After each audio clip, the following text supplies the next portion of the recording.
What's up, guys? This is Otofu back with another podcast. This is number 12, I believe.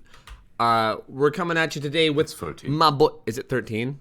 God damn it. Yes, it's 13. We're here with me, Otofu. I am, I guess, the new host. I guess I took over Atro's job. Sorry, Atro. And speaking of which, we have Atro. Say hello.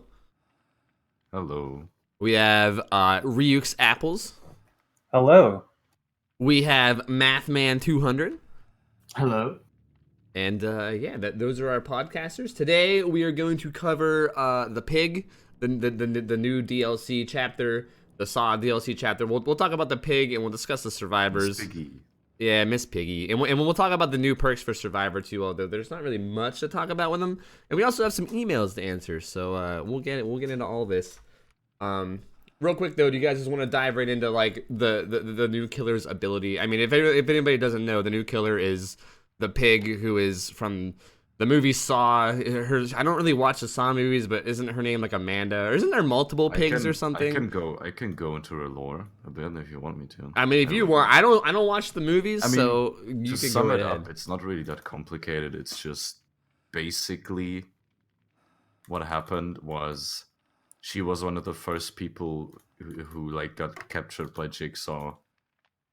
And then she was like, you know what this guy does? This Jigsaw guy is actually pretty cool. So she joined them. And that's like all you need to know. Saw's lore isn't really amazing. There's not much there. Yeah, no shocker. I mean, I'm trying to keep my personal opinions out of here, but I'm not really a huge fan of the Saw movies. But regardless, there you go. They're fun to watch. But it's Amanda Young and blah blah blah. Anyway. Her ability. We can go ahead and read the thing. Forever devoted to her master's cause, she punishes the ungrateful and the guilty with slyness and murderous puzzles.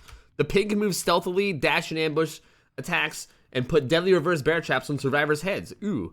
Use the secondary power interaction to assume a crouching position. While crouching, you have no terror radius, and you can activate the attack interaction to perform a dashing ambush attack, where you just like dash forward and then you swing.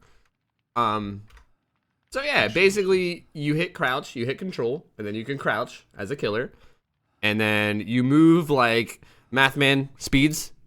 You're always good with this speeds. Come on. Oh, I 160%. What? No, I believe that she moves at like a hillbilly chainsaw rev speed, No, which is 3.68 meters a second. Yeah, basically. It's not hillbilly. It's not hillbilly. Hillbilly is 230%. What? No, I said revving his chainsaw. Yeah, while revving his not chainsaw. chainsaw sprinting, which is just 200% of a killer movement speed. We're talking killer movement speeds. I mean, percentages don't matter. Basically, the percentages don't work. Yeah, it's 200 of killer movement speed. Yes.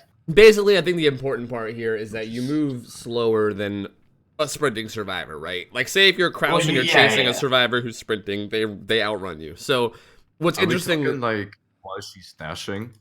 No, I'm talking about while she's crouching, just crouching, walking around the map. Yeah, she's 3.16 meters while she's crouching. Yeah, which is like, I think like actually kind of significantly slower than a sprinting survivor. So this ability is really weird. Okay, before I get too far into this, we'll just touch base on the rest of what she does. She has like two abilities where she has that, and then she also has the reverse bear trap. She starts with 4 of them, with barring add-ons. Basically, you put them on dying survivors, you put them on. If they manage to go off, it automatically kills them. If they try to leave the map with a bear trap on the head, with their bear trap on their head, it'll go off automatically. They can't leave the map with a bear trap on the head, aside from hatch, by the way. You can leave through hatch. There's always a loophole. Yep. Basically, they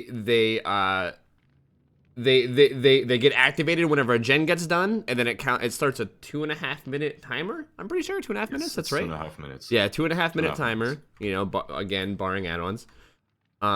And the only way to get them off, the survivor, like when they get a bear trap on them, they have to go around. There's 4 new jigsaw boxes on the map. By default, there's 4.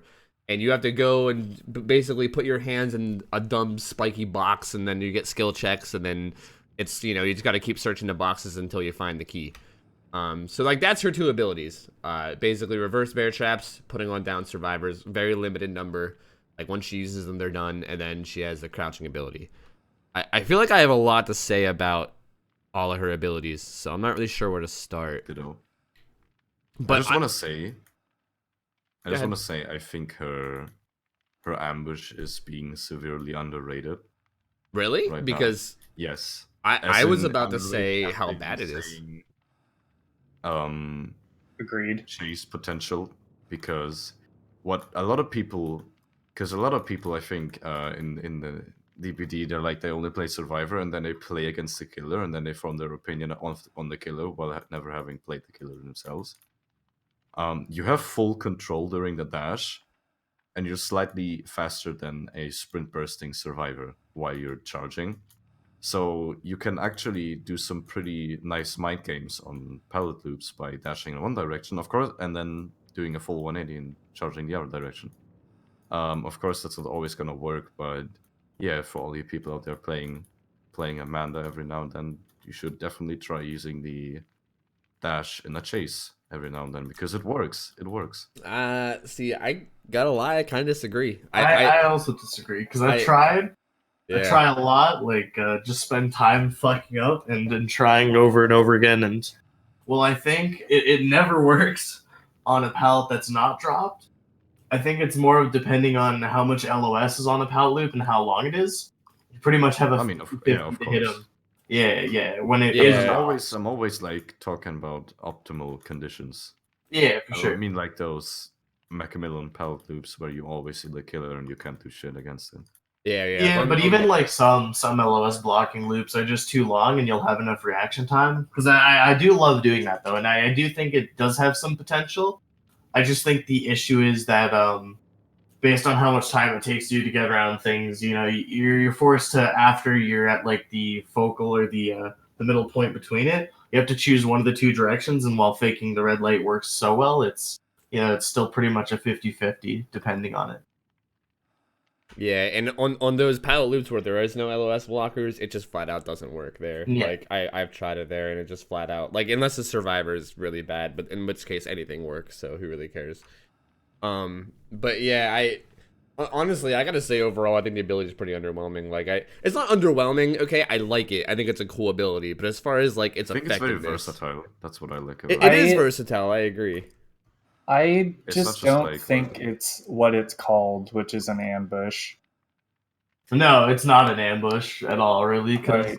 But- I mean, it's not an talking about last week. It would be more of an ambush for sprinters than exist, because I feel like a lot of situations are just you dash at someone and then they just sprint burst away, and then it's over. Mhm. Yep, Well, I agree. Even though you have are a- faster than a sprint bursting survivor, it's only 10%, so they usually still get away. I do have a point on that where, and I know I've said this a lot, but there's the mechanic called the stinger, which is the noise that the killer makes after not moving a while. That happens at the beginning of the ambush. If that happened at the end, it would actually be like a surprise on the survivors, and actually make it viable so that they're not running when they hear the noise. If you don't know what he's talking about, basically, if you've ever had the situation where a killer suddenly looks right in your direction, you hear that audio cue, that's the stinger. It's done, yeah. Happens a lot with Insidious campers. Yeah, and stuff. Insidious. I When was you have about no to say, terror. when you've ever been in Insidious camp, that's the stinger. Yeah, exactly. When he like looks in your direction, the game goes. "Durr, that was a good impression. I'm not gonna lie. durr." But yeah, I It's a agree weird that it noise. like that happens, like that sound happens before the dash even starts. Like Yes, right, it's Yes, during it's the actually charge of charging. time. It's Yeah. whenever you literally start pressing your ambush Yeah. key, it gives them the notification. And a running survivor in that time, I don't know how long. I gotta find out the numbers. That'd be interesting.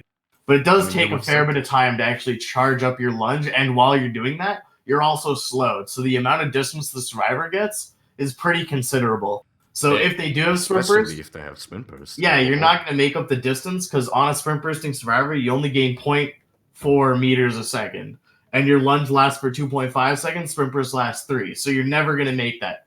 Unless you somehow are literally beside them, you start ambushing, and then they sprint burst only after you finish the animation, which will never happen. So Yeah. it's just unrealistic. And sprint burst really does hurt the pig a lot, but even just the noise in general. Usually people it gives them enough time to potentially get to any nearby resources if a generator's near a pallet or a window. And there's also the fact that you do need to actually ambush to have any actual chance with it to get the hit out right away. Because you can't just go in crouch mode because they can outrun you. I feel like what I want to say about her killer power is I don't think her killer power aids her in getting health states. I just don't think you get those hits as you should. I don't know. I gotta agree. I think it's a mix though. I think the problem is a mix of what you guys are saying. Sprint burst being such a meta perk and basically hard countering practically everything that killers can do almost. Like basically just being like, here, they caught in a bad position, just kidding, you know, sprint burst, that's always gonna be a problem. And the fact that, like you guys said, they get like kind of a second or half a second head start, which might not seem like a lot, but it is a lot in a chase. Because of the noise that it makes. It kind of makes the power. And on top of that, I want to say that also it's bad because of how slow you walk. So, like, if you're just crouch walking around the map and patrolling gens while crouch walking, you move so fucking slow. And that's really bad. Anybody who plays Killer knows that Killer is all about time efficiency, you know? You have to be time efficient. And if you're crouch walking around and... just about getting killed, you know? Well... I mean, getting kills is about being time efficient. Those are special people, you know? No. Getting kills is you have to be time efficient to get kills. That's exactly the point. To do anything as killer, you need to be time efficient. And that's, like, crouching around the map is, like, the opposite of time efficient, you know? I feel like it's really only that useful if you're running, like, whispers. That way you know that someone's nearby so you can crouch, you know? But I feel like if you're not running whispers and you're not sure, like, exactly where people are, or at least an idea of where people are, it hurts so much to just crouch walk around the map because you're losing so much time that you could spend running. Like, I find myself whenever I play Pig not even crouching barely ever. I find myself just running around and using her reverse bear traps as basically your only ability because, like, it just doesn't feel like crouching does much for you at all, you know? I will admit there are some, like Atro said at the beginning, there are some tiles, like, there are some, like, jungle gym tiles where there's like walls, like there's like pallets and windows where there's like walls that break LOS, and you can sometimes crouch. But honestly, even the thing there is that if survivors are smart enough, and I feel like survivors will get better over time.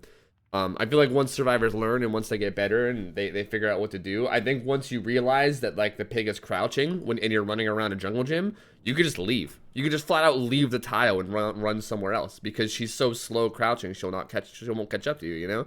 So like, even that is still not that strong once survivors learn to play against it. I just don't think that I don't know. I think it's only useful for creeping up on like maybe a gen that you know people are working on.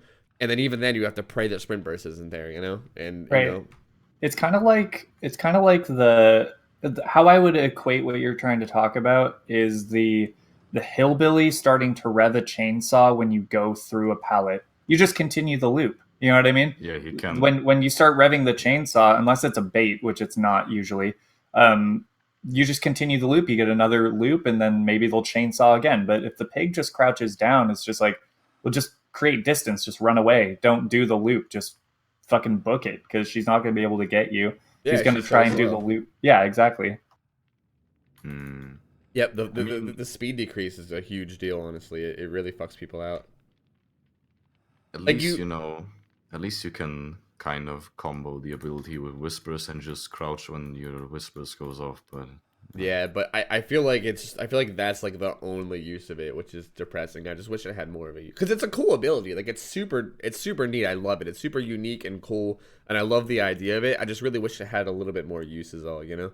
Honestly, now that I think about it, imagine if the pig released with maybe a few more bear traps, but that would be her only power. Like she didn't have the ambush. I feel like the ambush was kind of an afterthought in her design, where they were like, oh shit, if we release this killer with just the bear traps, nobody's gonna want to play her because that's all she can do. So we're like, okay, let's just give her some mediocre thing that maybe she can use in a chase, which she can't, but you know. I don't know. Is anyone else feeling me on this? No, I think it could also be the opposite. They could have started with a lunge and be like, oh, maybe we just want this for surprise attacks, and then we add something special. Yeah, maybe they. No, but I feel like the bear traps are so well thought out that they probably weren't the afterthought. That's just me, this though. Is I think the bear traps are really well thought out, though. The point that I want to make is What I was gonna say about the ambush is like, I feel like with the dev like team, the people that are testing this mechanic when they're saying like, oh, we play it in house and it was crazy, you could like lunge and get people and stuff. It's like, where's the So it was PTB, good. dog? Where's like Well, they're not there's gonna do no a PvP for life yeah, content. but I mean like get some high rank like you know what I mean? Like get some people that aren't the Like QA some people who've been testers. playing for ages. Yeah, NDA that shit. You know what I mean? Like And yeah. because I don't understand like because that's what I heard too. And the first day that I started playing this pig, I immediately just started talking to people, and I was just like, "She's fun, but she's bad." You know what I mean? Like that was the whole thing. I was just like, I had to play her at rank 1 against good survivors, and literally got shit on every time. Um, and that was post figuring her out. You know what I mean? Agreed. Everybody basically got the gist of it pretty quick and was like, okay, easy to counter. Before we go any more into this, I want to just go ahead and touch base on her bear traps real quick, because I think that's like the actual useful part of her ability. Like in my opinion, whenever I play pig, I almost play her like the ambush almost doesn't exist. Like I rarely use it, and I basically just use the bear traps. But the bear that's what I've been traps, seeing too. Like, yeah, but the bear just traps give us are a actually general very reason. good. Like they're very good. Like it's basically a built-in way to slow down the game, but it's even better than in my opinion, I think it's better than like say Freddy has like a built-in way to slow down the game, but I think the bear traps are better. It's definitely a way. Um, it's definitely a mechanic to slow down the game. That well, it slows down the game. It's not incredibly frustrating to play against, at least in my opinion. I don't Exactly. think whenever I play against a pig, I'm not like, oh my god, I'm gonna have to run around the map for a million years and just find the boxes. I think it's a fun and engaging mechanic. I agree. I actually have fun playing against pig. Like I have fun having as long as the pig doesn't like. For some reason, a lot of pig players have been putting traps on people's heads and then tunneling them, which is very weird because you don't want to. Like, really, you shouldn't be that's the chasing. exact opposite. Yeah, you shouldn't be like- chasing the people with the traps on their head because they So can't I want do to talk about gems. that. I want to talk about that Yeah, it's very weird. because But- I might have a different opinion, but Oh, okay. Well, not crazy different opinion, but at the same time, it is a little against the grain. okay, well, we'll touch base on that in a second. I just want to say real quick, though, that, yeah, it does slow down the game, but it slows down the game in a way that's fun. Like, I feel like as a survivor, I have a good time having a trap on my head. It, like, beeping faster and faster, and you, like, looking for the key. It's, like, intense and, like, fun. Like, I have a good time. I generally have a good time, and it does slow down the game a lot. Like, if you put, like, 2 traps on 2 people, and then they activate... That's 2 people that literally have to run around and, you know, if they're unlucky too and it takes them 3-4 boxes, it takes them a good solid minute and a half sometimes to get the traps off. That's a lot of time to not be working on gens, you know? It's actually a pretty efficient way to slow down the game.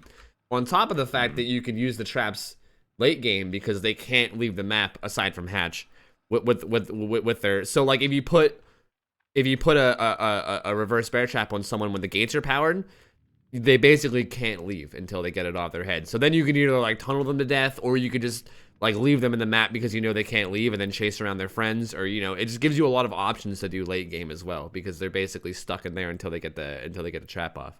It's I honestly love the bear trap ability. I think it's super fun. I think it's very effective. I really am happy with it. Like her crouching is but her bear traps are A++. I really dig them, honestly. They're really good. Okay, so I'm kind of curious. So since we just talked it, I mean, I guess it's a perfect time to talk about it. I would think it would be a bad play to like tunnel down a guy with a bear trap on his head, but Apples, you disagree? Okay. An active bear trap on someone's head. Okay. We're gonna talk just completely like you're trying to apply game pressure, you know, get health states, kill people, right? So getting a survivor out of the game takes a higher priority over allowing them to go do some jigsaw trap. You know what I'm saying? So like if if the target is injured or something and they have a bear trap on and I can easily get them, like I know where they are, I know they're going to be at this jigsaw puzzle trap. You know what I mean? Like Yeah. getting them out of the game is a very, very high priority for me because talk about pressure. There's one less survivor to do anything, to heal, to do gens, to, to help out in any way. That's the only direction I come at it from. But the two really strong points I want to make is the bear traps themselves, I don't think provide enough pressure to dissuade not tunneling. I feel like it's very easy to get those off your head. And I don't know, whenever I just put them on people's heads, again, if we're talking about this from a purely high rank standpoint with people who have brains in their heads, they know how to counteract it. The teammates know how to counteract it. They know to not pop the gens. You know what I mean? Mm-hmm. So at that point, it doesn't really matter. It's just like, oh, I have a bear trap on my head. He won't go after me. It's like, I'll go after you. You're a survivor. You know what I mean? I don't know. It's a weird concept. I wanted to make an argument for you as well. Hopefully, giving some good points onto it is, I think it's not more so tunneling is what I would say, but like there's a certain way to do it. Now you can just chase someone with a bear trap on their head, or what you could do is know that once you put a trap on them and hooked them, look at the surrounding boxes. Every time I've guessed where a survivor is going to go to take off their box, I'd say 80% of the time they go to that box, and it nets me a free kill. Because usually, let's say if the trap's not activated, they might get hit, or they might get healed. But if the trap is activated, usually they're not going to get healed unless it's like we'll make it or there's two people there, because 12 seconds is still 12 seconds, and if you self-care, 24 seconds is even greater out of your 2.5 minutes. So usually what I'll do is if I hook someone, I'll chase someone else. I might get hits. I might down somebody. But if I know that person got unhooked and I know that the timer is activated, what I'll do is I'll go back to a box or a box on the way that I'll know if they don't get it first try. And I'll stealth around there. This is the only time I've ever used the crouch really to actually get a hit. I'll sneak about that because if I know they're going to go to the box, I can already be there. And as soon as they end up being there, I can start a lunge at them. And because they're doing the thing, maybe they can start running away, but usually it'll end up netting me a hit. And I think it's really interesting because I think a lot of people just go, all right, what's the closest box to my location? Box to box to box to box. But if people keep doing that and then killers actually punish people for going to the most obvious choice, then they might even waste more time by going to boxes that are further away and off the beaten course. So if you change up your strategy in that, it can also save you time. If you get where I'm coming from. Yeah. Right. If you can rehook a survivor, it's not taking away that pressure really. It's just putting it on hold for a little bit. I can get another hook state, and then when you get off the hook, you have to go back to the same box. Yeah, exactly. And then I don't even have to go back there, right? Like I've already done what I've wanted. And they might even be disincentivized to go to that box because that was the obvious play. So do they want to make the same mistake? They might go to a further one, wasting more of their time. Yeah. Yeah, I feel like it adds I just want to say, I feel like it adds a mechanic where you basically can get, like, it's basically what Mathman said. Like, you could basically assume that when they get unhooked, they're just going to go to the nearest box because that's what everybody does. So basically, like, the trap almost gives you, like, here's where a survivor is going to be, which as a killer, it's hard to pass up, especially like an injured survivor, which is basically what like Apples is saying. Like, if you know for sure that an injured survivor is going to be on this box, then why wouldn't you go? Yeah, why wouldn't you go down him and put him back on the hook? Yeah, it's a very solid point. And that's what I think is the only tunneling aspect. I think it's a terrible idea to just straight up chase somebody around power loops, especially if, they were like a decent chase and they know what they're doing. Whereas I think it's more effective to hook them, put the trap on them, hook them, go away to someone that you see might be in an out of position area, and then come back once they get unhooked and you know where they're going to be to sort of catch them off guard again and potentially get more free hits in for them being out of position, Yeah, because they're more than likely in a bad position doing the box. Exactly, because not many boxes are safe. Like, there's some on hills. Like, I was on Red Forest. Like, I've 2 of never those seen shits that were in on dead Halo. zones, so I knew exactly how to get free hits on the survivor based on positioning. Not even sprint burst can save your ass from 3 dead zones in a corner that I have you trapped in, you know? Yep. Yeah. The So tunneling is just a shitty situation. What I do enjoy about the bear traps is the thought that went into if you're it's not activated, if you're on the hook, if you're in a chase, the timer isn't going. I love that. And I don't understand why those mechanics like entity progression doesn't go as fast if the killer's near the hook. You know, I don't understand why that's not like a implementable thing. I don't want to get into the whole camping scenario, but I like that direction, right?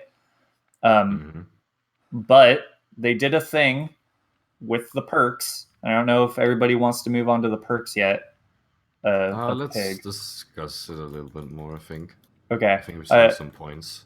I have a good tie-in to the traps in terms of tunneling that tie into her perks. So when we get there, just remind me.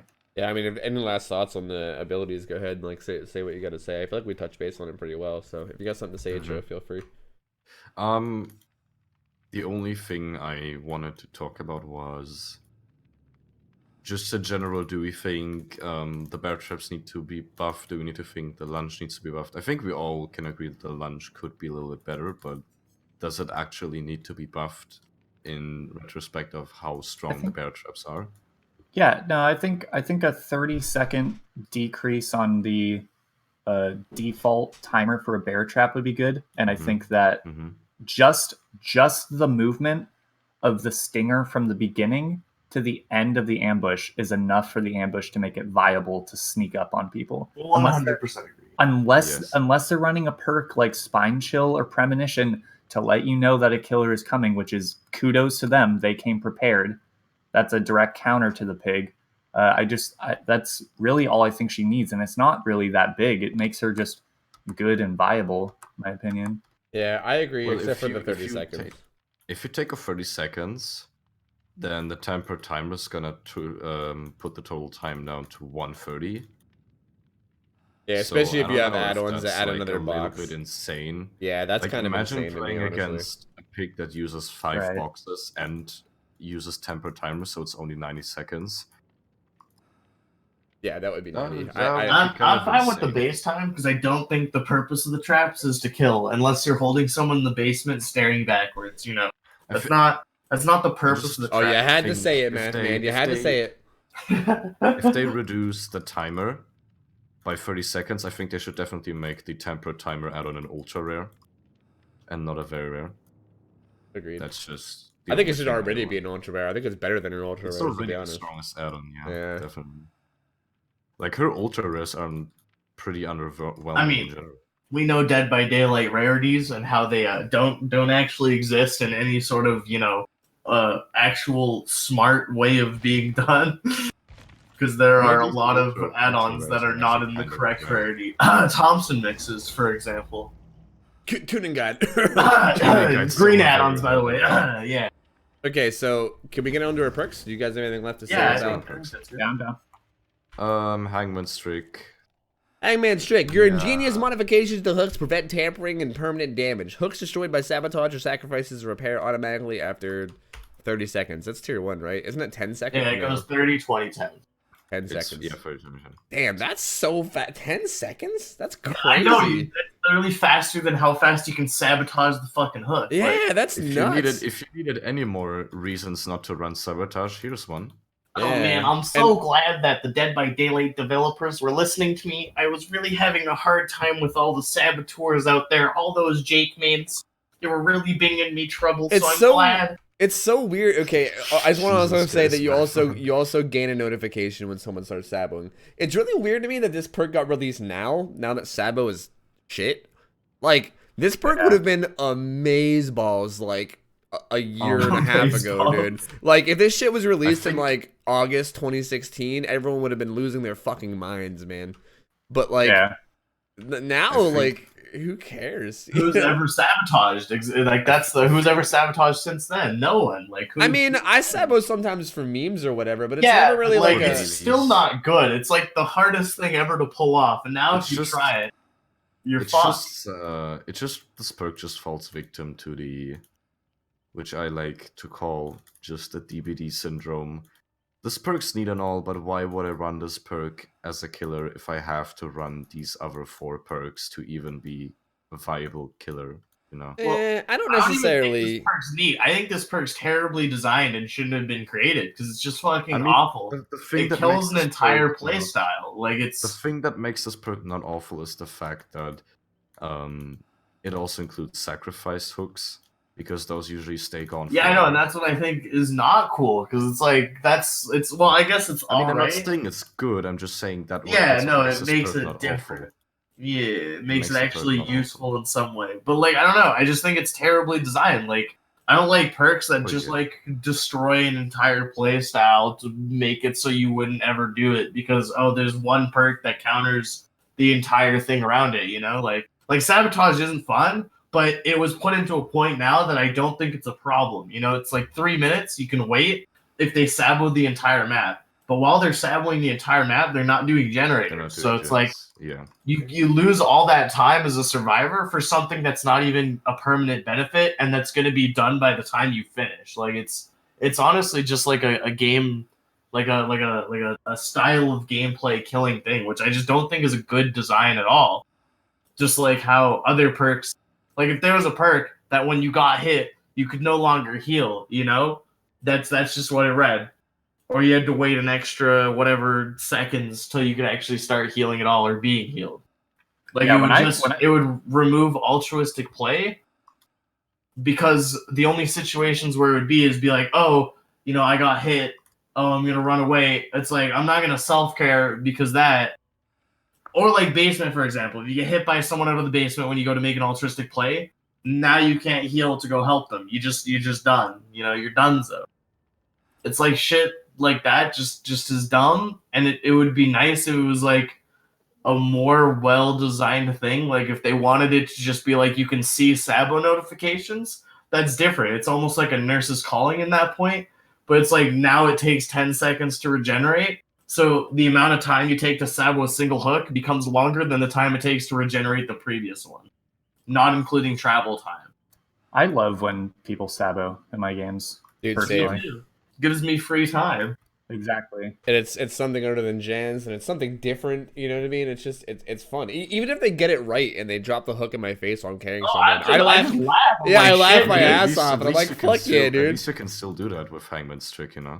Yeah, but then you drop the survivor for 10 seconds. You pick them back up and you throw them on that hook. Yeah, exactly. Yeah, Yeah, like it just, I don't know, man. It's weird to me though because it's like it's one of those like niche perks. Which okay, HO, like kind of like you said with the whole like killers having 4 perks they have to run all the time thing. I agree that is a problem, but I still think you can make room for niche perks. Like for instance, if I saw 4 survivors who I knew were like 4 survivors who joined my game all with flashlights, you know, and I'm paying attention, I would find room for Lightborn, you know? Like, I think you could find room for niche perks, you know? Right. But this perk, but this one is just kind of weird, though, because, like, when are you... see 4 toolboxes, you know, it's a gamble still, because that's usually going to be 4 brand new parts. Yeah, and even That's still, like, usually- even if it, kind of like you guys have been saying, even if it is 4 sabo boxes, who fucking cares, you know? Like... That one's not good. Yeah, it's not like it's a problem to play against. Like I would never run this perk ever. Like there would never be a time where I'd feel like I need this perk ever.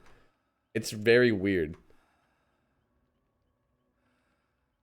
Yeah, it's a pretty interesting choice Yeah. from them. I don't really know. Yeah. All right. Not I sure think what's we going said through the all behavior there mind. is Yeah. to say about this perk. Yeah, I agree. We should probably Make a move choice. On. Wait, surveillance is next. We talk. Okay, Well, we're alright, gonna let's- make her choice. Let's save the best for last. Oh, I like it. Because that's a perk too. Hilarious.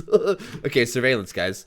Surveillance unlocks potentials in one's aura reading ability. The last 1, 2, or 3, depending on the tier. Generators' auras are indicated in white for 16 seconds. What the fuck is this? Like, what the even fuck is is this this? perk? Why? Like, what the hell? I really don't understand. Like, okay. I mean, I see I see what they were trying to do with this perk, but it's like, why do sparks exist? You know, why do Yeah.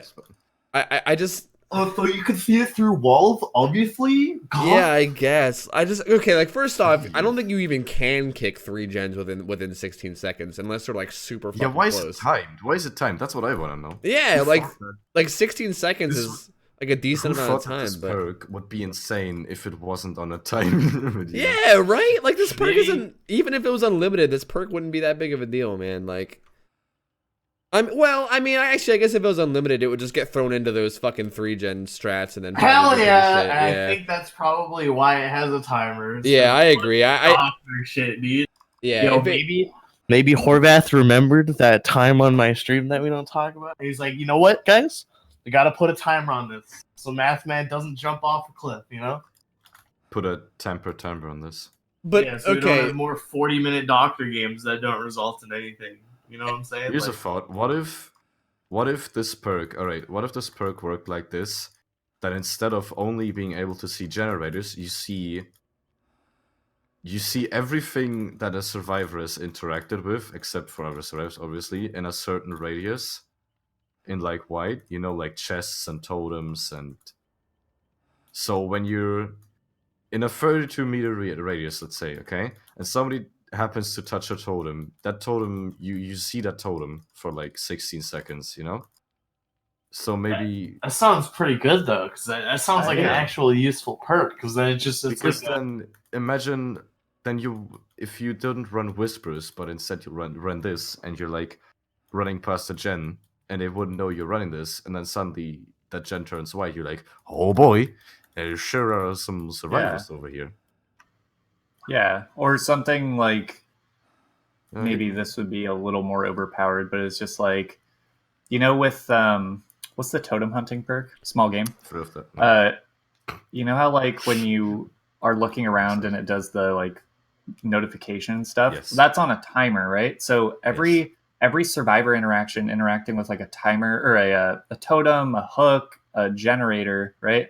It would go on a cooldown, like just like for the next survivor to do it, and then like their aura would be revealed to you for like 4 seconds. You know what I mean? Like you would see them rummaging through a chest. You know, it just depends on who's fucking with what when the timer cooldown goes off. So you can like have that extra surveillance. You know what I mean?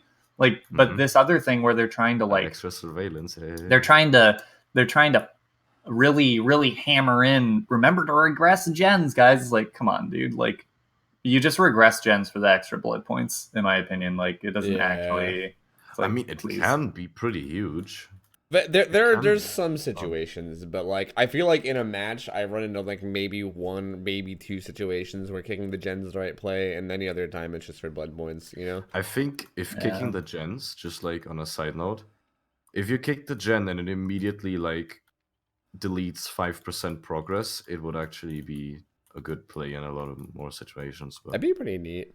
I just feel then, like then the 3-gen strat would give me extra cancer. So. yeah, if they no. did Oh that, man, I touched this gen. Oh look, the doctor's back. What's up, buddy?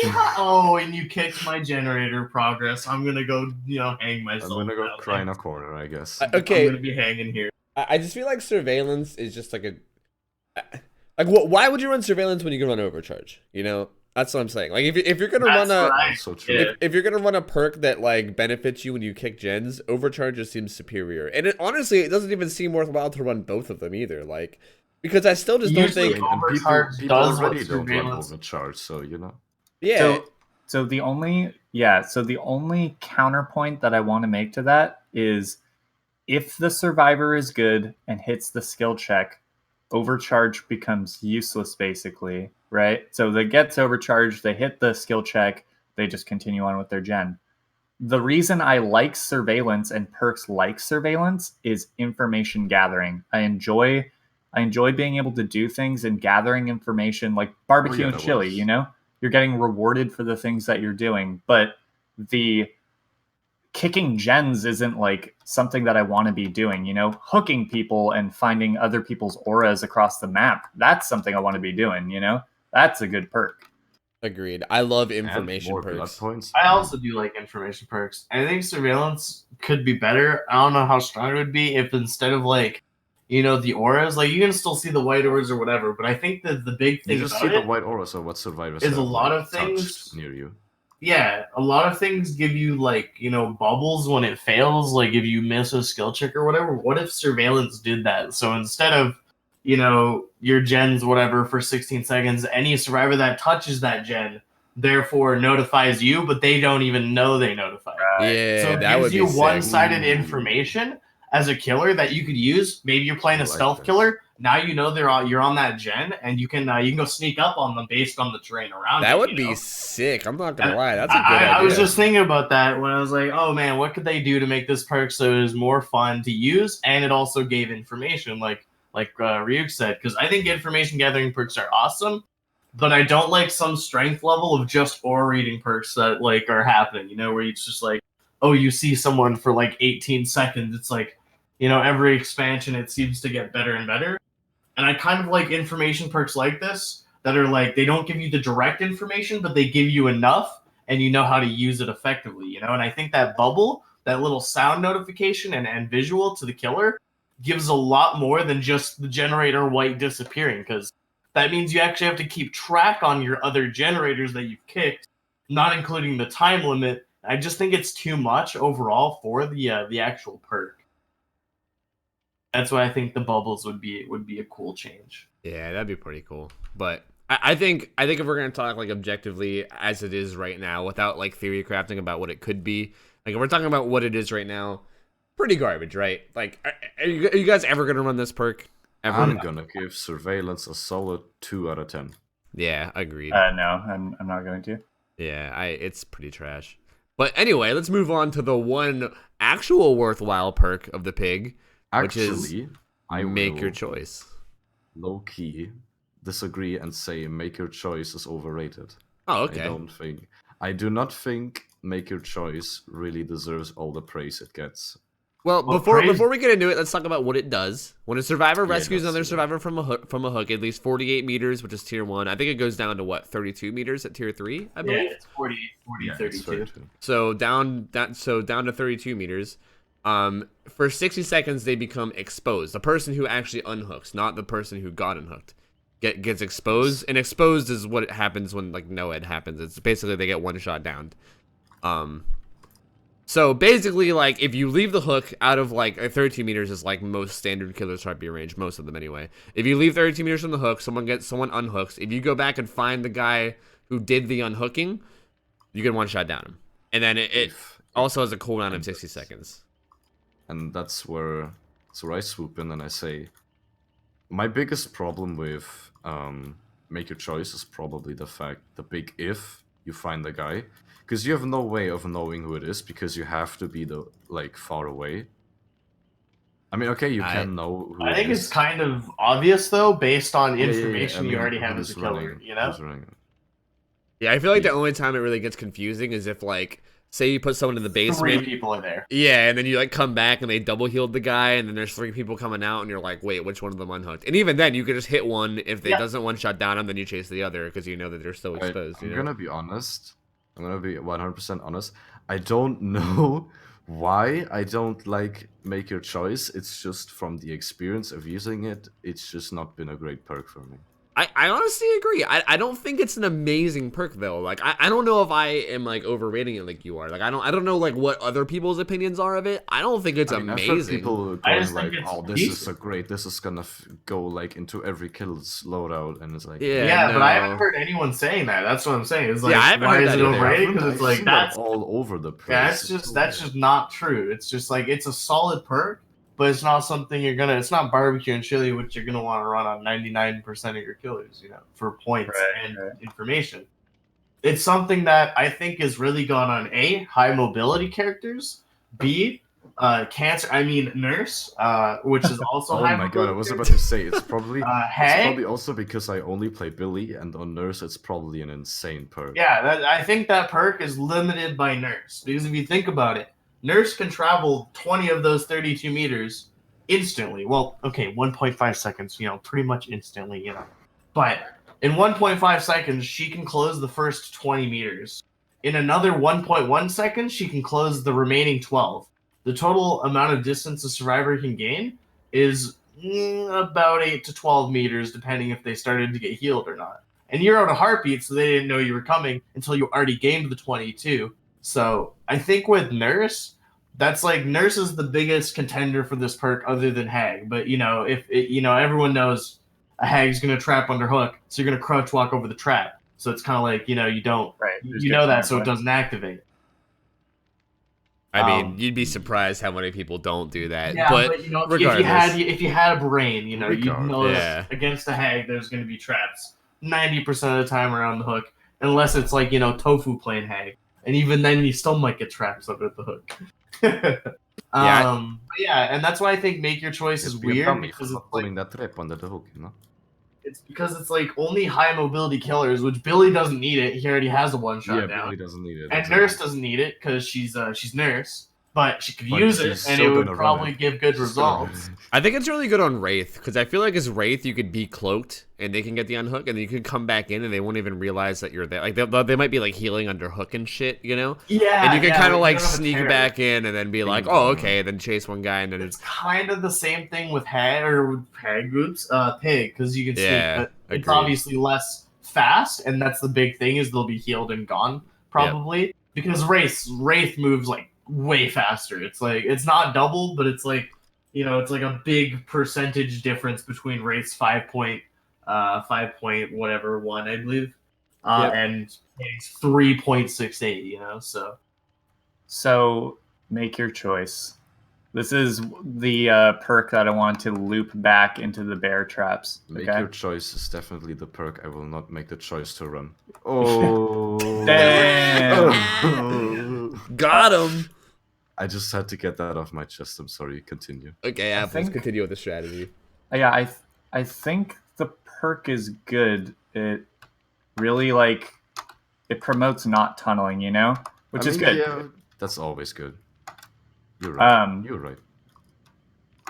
But at the same time, it's like when you're trying to oh shit, sorry, I just ran into a stump and now I'm dead. Feels bad. when usually you'll have a person on the hook with a bear trap, right? Most of the time. I don't really understand the thing where you're going after the person with a bear trap who should probably be getting that off their head. Because there's so much pressure. So when they have the bear trap on their head and for you to not go tunnel them, right? That's a good way to do it. But again, this is fixing things with perks. And it also isn't very good on the Pig because she's not mobile at all. Yeah. Right? So it's just like they need to think of things to not do with the perk. But I think it's kind of like... Speaking of fixing things with perk, last time that was an attempt. Borrowed Time happened, and we all know how that turned out. Amazing and fantastic! Woo! Go DVD Dead Team, let's go! And they got a problem, just give him another perk, they'll fix it. Just give him a perk that does the exact thing to fix that problem. There you go. Now, this is something, right when I read the description of the Pig, right when I read this description, I said, finally the meta is going to change. We're about to see it. Hex the third seal. You know what I mean? This is about to be fucking crazy. This is about to be so fun. Blindness is finally coming into the game as an actual relevant thing. And then the first answer I got was, oh yeah, Hex third seal doesn't affect the boxes. That triggered me. I feel like would that be too strong though? I think some maps are dude, imagine being on Pale Rose and not being able to see the boxes. But Tofu, imagine being on Pale Rose's killer now. So equal feelings, I would say. You pretty much want to leave the game at that point. I feel like I would have to do some serious play testing with that. I feel like that might be good or it might be fucking terrible for that to affect the boxes. I agree. Because, and even that new map, I still haven't found a fucking totem spawn on that new map. I look long and hard, but I can't find shit, dude. If I don't know what Matt Walker did, if he, hid them outside the map so I'd never get them, but, holy shit, I literally can't find totems on that map. So the thing... Okay, I want to say that it'll be strong, right? It's strong, but it's counterable, right? Like It's a like hexproof, you can ruin. destroy.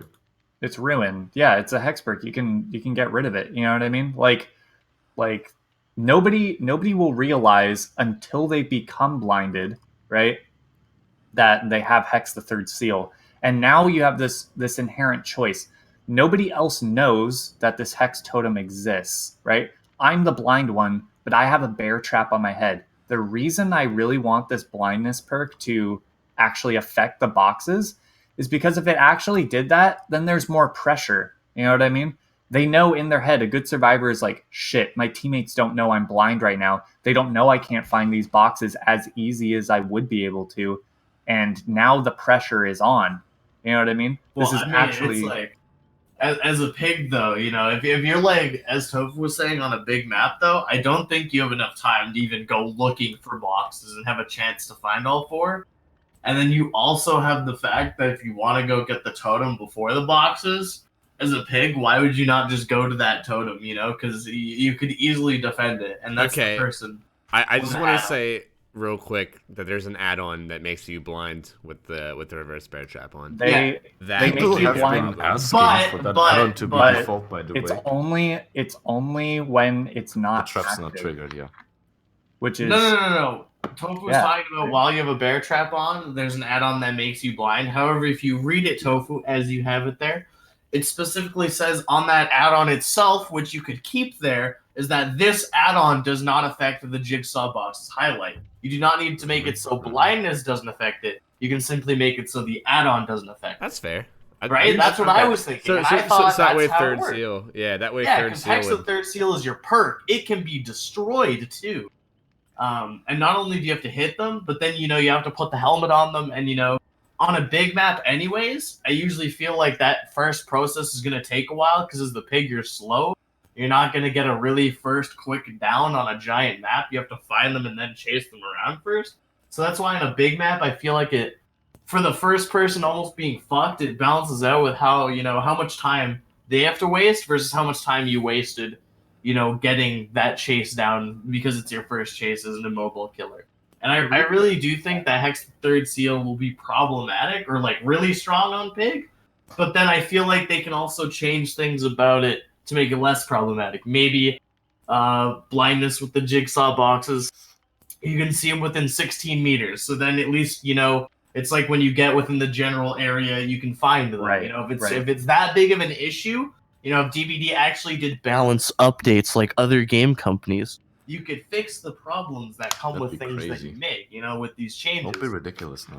this is the main reason that I want this is because I don't know if anybody read the different ideas I had for Pig when I was theory crafting her, but I gave her basically 3 scenarios. I gave her the meta chase potential where you got the enduring, you got the blah blah blah, you can like react in chases and stuff.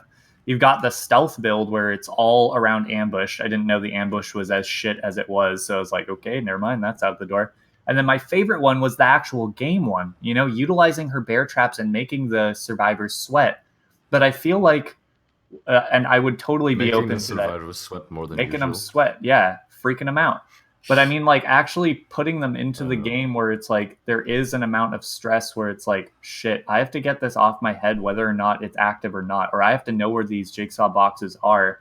But I feel like with good survivors and the skill that comes with that is you need to be aware of your surroundings and you need to be tracking, like, as you're in the chase with the pig and you're taking her throughout the map, right? You'd be like, okay, I just found a jigsaw box here. I'll have to check that if she gets me. Okay, I just found another one right here. Okay, I have these quadrants set up. I understand that there's 2 over here, and now the other 3 could be out there or something. I feel like it wouldn't be that crazy, but I feel like it would be a lot of fun to put into the game. And the main reason I want it in the game is because it actually feels like she has some threat during early and mid game. You know what I mean? Like people just rave about how she's a great end game killer, and I'm like, I don't want a no-ed Blood Warden end game killer, dude. Like I don't Yeah, it's I not can feel fun it. to me. It's just like you're just a sitting duck for the entire game, and then the end game goes Yeah. a bit like, You barely Exactly. pick because you get nowhere in Blood Warden.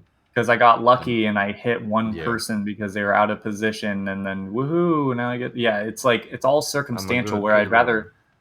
rather, I don't know. I'd rather it be like a hectic, crazy game. Like, oh man, I almost didn't find that last jigsaw box, and just like have a good time. Agreed. That was just my thoughts on it. So I was Stop me. very, No, very, very such a disappointed good when time. X the Third Seal was not On the ball. applied. Can we get into the add-ons? We're getting the time. We're getting kind of crazy on time here. You guys got any last thoughts on the perks? Wait, how long have we been talking? Almost an hour. Almost an hour. Hmm. Okay, let's get rid of the add-ons. All right, there's 2 ultra rares. There's like a good bit of them. There's like 20 add-ons, literally 20. Okay. First ultra rare add-on, the one. Oh my god, I don't know what it's called. It's like when you're crouching, you see survivors. Here, I'll just read them because I'm staring right at them. All right. Here, it's Amanda's letter. Okay. Basically, while crouched, you see the outlines of survivors within 12 meters. But it reduces your bear trap count by 3, so you literally have 1 by default unless you run an add-on. And it reduces the available jigsaw boxes by 2, so that one trap you put on somebody, they have a 50-50 chance. Like, if they don't get it the first time, they just go right to the second one and get it. So, like, it basically makes your bear trap shit. But then while you're crouched, you see outlines within 12 meters. So, like, you're basically, it's like, I don't even know. It's like the ghost. Oh my god, what is it called? It's like all seeing on Wraith, but worse because you're not actually moving at like 6 meters a second while you're crouched. Right. Well, yeah, you're basically just sacrificing your one ability, which is the bear traps, to make your other ability stronger, which is the crouch. But like we've been talking about this whole podcast, the crouch is fucking shit, and the bear traps are like seem to be like her main effective abilities. So like that makes this add-on like questionable. Yeah. Like I feel like this add-on was made ultra rare and like was made with the idea that her crouching was going to be really strong, and then this was going to be like, oh shit, that makes her crouching even stronger than it was before. Like holy fuck. But you know, I don't think they realized. Yeah, like I don't think they realized that the crouching just sucks. So like Dude, this add-on's kind of garbage. Yeah, it's bad. I like to imagine that they walk around with PogChamp stickers, and whenever somebody suggests something good, they just slap a PogChamp. They Yeah. slap a PogChamp sticker on it. Yo, whoa! It's Did like- you say it's like- give 100 hatchets? No, it PogChamp. PogChamp, brother. There's like a meeting going on. There's a whiteboard with some ideas, and he just slaps PogChamp stickers on all the ideas. You know. Yeah. Anyway, hold on. Okay, back on topic. Okay, I think this would actually be a good add-on if it wasn't for the fact that they took away all your fucking bear traps, man. Like, the actual, like, 12-meter range while crouching is cool. Like, don't get me wrong. It's pretty sweet. It helps you, like, sneak up on people. It helps, you know? But the fact that it takes away your actual strong ability makes it, like, what the fuck? So, like, either make crouching stronger And it taketh away. or don't take away your strong ability, and that would be good. I don't think it should have a negative. Yeah. Yeah, like it. You could remove the negative, and it would still just be mediocre. Like, I that's the agree. whole point of ultra add-ons, right? Like, ultra stuff is supposed to be like ridiculous, but that's why it's ultra rare. So you. Yeah, only but I use don't. it, You know, I'm almost glad I mean, it's I'm not not like talking that, like 'cause we don't. You know, we don't Hunters, like no the white hatchets, overpowered ridiculous. shit. Yeah. Yeah, I mean, overpowered in this is gonna sound weird. Overpowered in a good way, whereas In a not fun way. overpowered A fun way. in a fun way, yeah. Not like the Insta glass down set. hunters. Yeah. Yeah, iridescent. Yeah, glass. I just feel like if you took away the negatives, it still would be like. Yeah, no, I it would think still it'd be be fine. mediocre. Yeah, it would be good, but it wouldn't be like it wouldn't be OP. Like it's not like. But I still feel like they made this with the idea in their head that ambushing was strong, so this would make it even stronger. Like I think that's why they made the negatives, is because I think they overthought how strong the crouching would be. You know, I don't even think it's overthink. I think when they do play tests, this is why I think every stealth killer in DBD is prone to fail, is because their play tests are with survivors that are more affected by stealth killers than they are nurses. Yeah. And this is proven many times over in the past. Over and over again. Freddy. Freddy, Wraith Rework, Pig, literally every stealth killer fucking sucks. Like they just do. That's and the true. reason is because they don't play against people that know how to run tiles, in which, you know, that's the game. They don't play the game. They instead run against people in their playtests who hide in corners and get fucked by a crouching pig and who don't listen to sound cues. You know, like the people that test the game before it comes out are the reason stealth killers I feel will never succeed, is because they'll never have that, oh, hey, wait a minute, guys. Did you know that the lunge doesn't do jack shit other than the surprise? Oh, but wait, did you know that sprint burst counters it? Or just running away? You know, it's like I feel like they don't have someone or anyone that actually like mentions that and is like, hey, by the way, that power fucking sucks dick in a chase and it's useless. But okay, you guys have fun with your crouch walking. Okay. I agree. I feel like And I so think many that's the issue. things. I think Yeah. so many things get misbalanced because whatever their internal playtests are, like it sounds so stupid what I'm about to say, but the devs need to get good at their own game, 100%. Like it's not like, I feel like that's the source of so many problems. It's just they do internal playtests to see if something's balanced, and then they're playing against people who don't play at all like people play at rank 1 in this game. And then it ends up being balanced towards like these players that are like it basically gets balanced towards like the skill level of players that represent just like the lowest skill level, and then everything at high rank still stays shit because it doesn't get play tested for that, you know. Hey guys, I completely agree with you. Can we get back to the perks though? Yeah, I Sorry. wanted to bring that up. I understand. It's- Yeah. No, we definitely get off track of that. Anyway, Coach, so that perk pretty fucking shit right now, or that island pretty shit. If they got rid of the negatives, it would still be mediocre. Anyway, next ultra rare, rule set number 2, basically disables the survivor's ability to see jigsaw boxes highlighted until their trap's activated. So if the trap's on you but it's not activated yet, like if they didn't do the gen, because how it works right now is if the trap's on you, even if it's not activated yet, you can still go get it off. Like you can still go find the keys and take it off. But this makes it so that if the traps are, if the trap's on your head and it's not yet activated, you don't even know where the boxes are. Like you can't see their auras. Normally you can see the auras through walls. So this add-on is still like, I don't think it's ultra rare like worthy tier. Yeah. Like, honestly, I don't know why that's just not the base thing. You know, I think that would be kind of cool. If it was just like that was the base, because I don't think, you know, it's good. I think it's kind of silly that survivors can just like, if you put a hat on, you know, it's just like 99 gens. It's like that whole thing. That's why I really don't like the power in the early game, is because anyone who has a brain is just not going to activate the gen, because then you don't give the count of death on the person that has it or multiple people that have the hat. And instead you can just as easily 99 every single gen you do. And sure, they might get regressed, but you're going to go over there eventually one point. And, you know, maybe the person that's looking for their stupid hat on instead of doing gens, even though it's not worry, is going to go see the regressing gen and be like, oh, let me just tap that for half a second. So I think that's almost like something that'd be kind of nice if it was just a base feature. And I agree. I don't think it's ultra rare. It's just kind of like a nice thing to have, but it's not worth the rarity. Yep, I don't think it makes that big of a deal, to be honest. Nope. And that's why I kind of think, because it doesn't make that big of a deal, it'd be a nice addition to just give to base pig, you know? Agreed. I completely agree. I think it would be a nice base edition and not an ultra rare add-on. Anyway, next add-on, Amanda's Secret. This one's fucking weird. Okay, disables the pig's ability to see the jigsaw auras, so you can't see the jigsaw boxes. You can't see the boxes at all as the pig, but you gain a notification when a survivor removes the bear trap. And then the aura of the survivor that removes the bear trap is revealed to you for 6 seconds. Well, it says aura of the survivor removing a bear trap. So does that mean like, does that mean like when they actually find the key, or like when they're just working on a box? That means while they're doing, I believe that means while they're removing it, like while in the process. I believe it gives you the notification and shows the aura. But depending on how behavior interactive works, it could be once removed, you know, like actually finish removing it.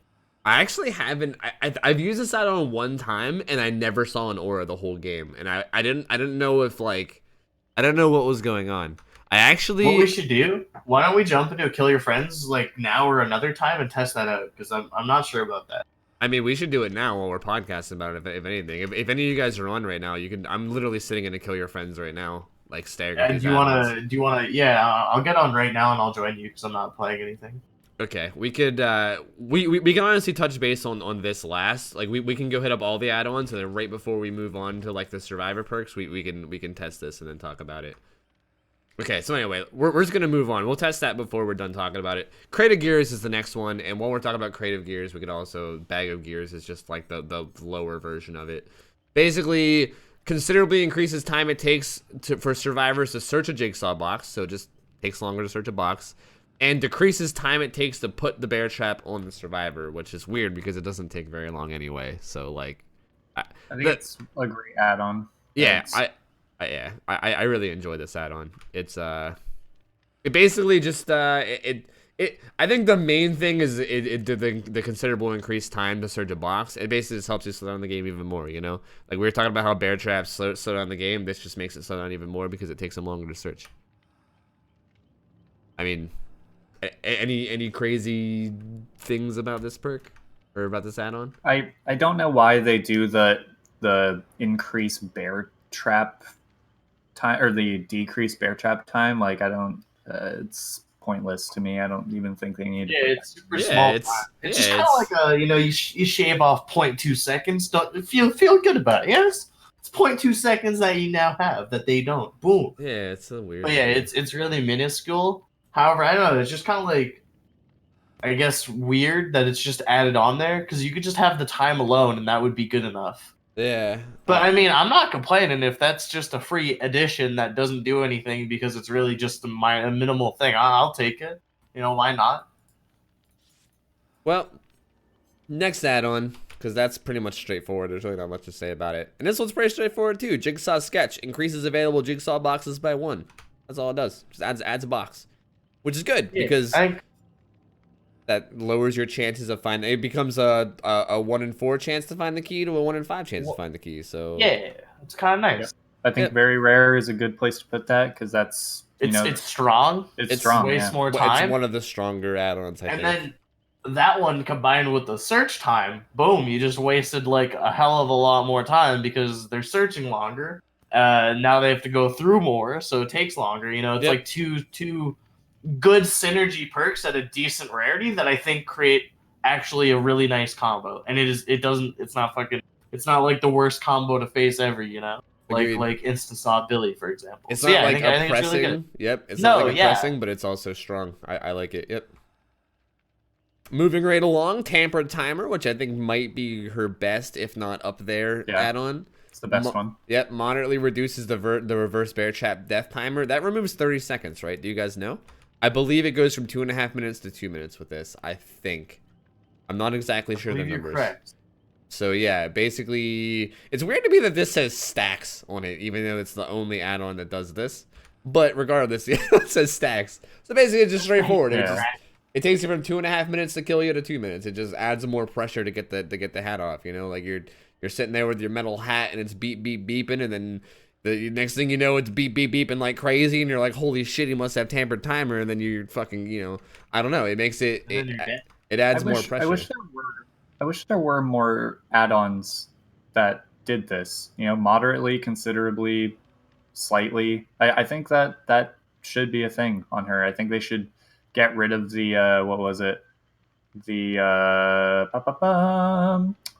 The time it takes to put a bear trap on a survivor's head, you know, get rid of that mechanic. That's fucking useless, and make the timer, you know, minus 10 more seconds. Yeah, slightly reduces the bear. Yeah, I think a slightly one could be good. I don't want any higher ones because then, you know, you're getting into that iffy zone where you have a really bad situation if you can remove like 90 fucking seconds or 60 seconds. Yeah, I don't think you should ever be able to remove that. I think like at most, if you stack the best ones, you should be able to remove like 45, 50 and that's why I think there's max. going to be the one moderately, and then you can have multiple slightly. Yep, you know? agreed. I agree.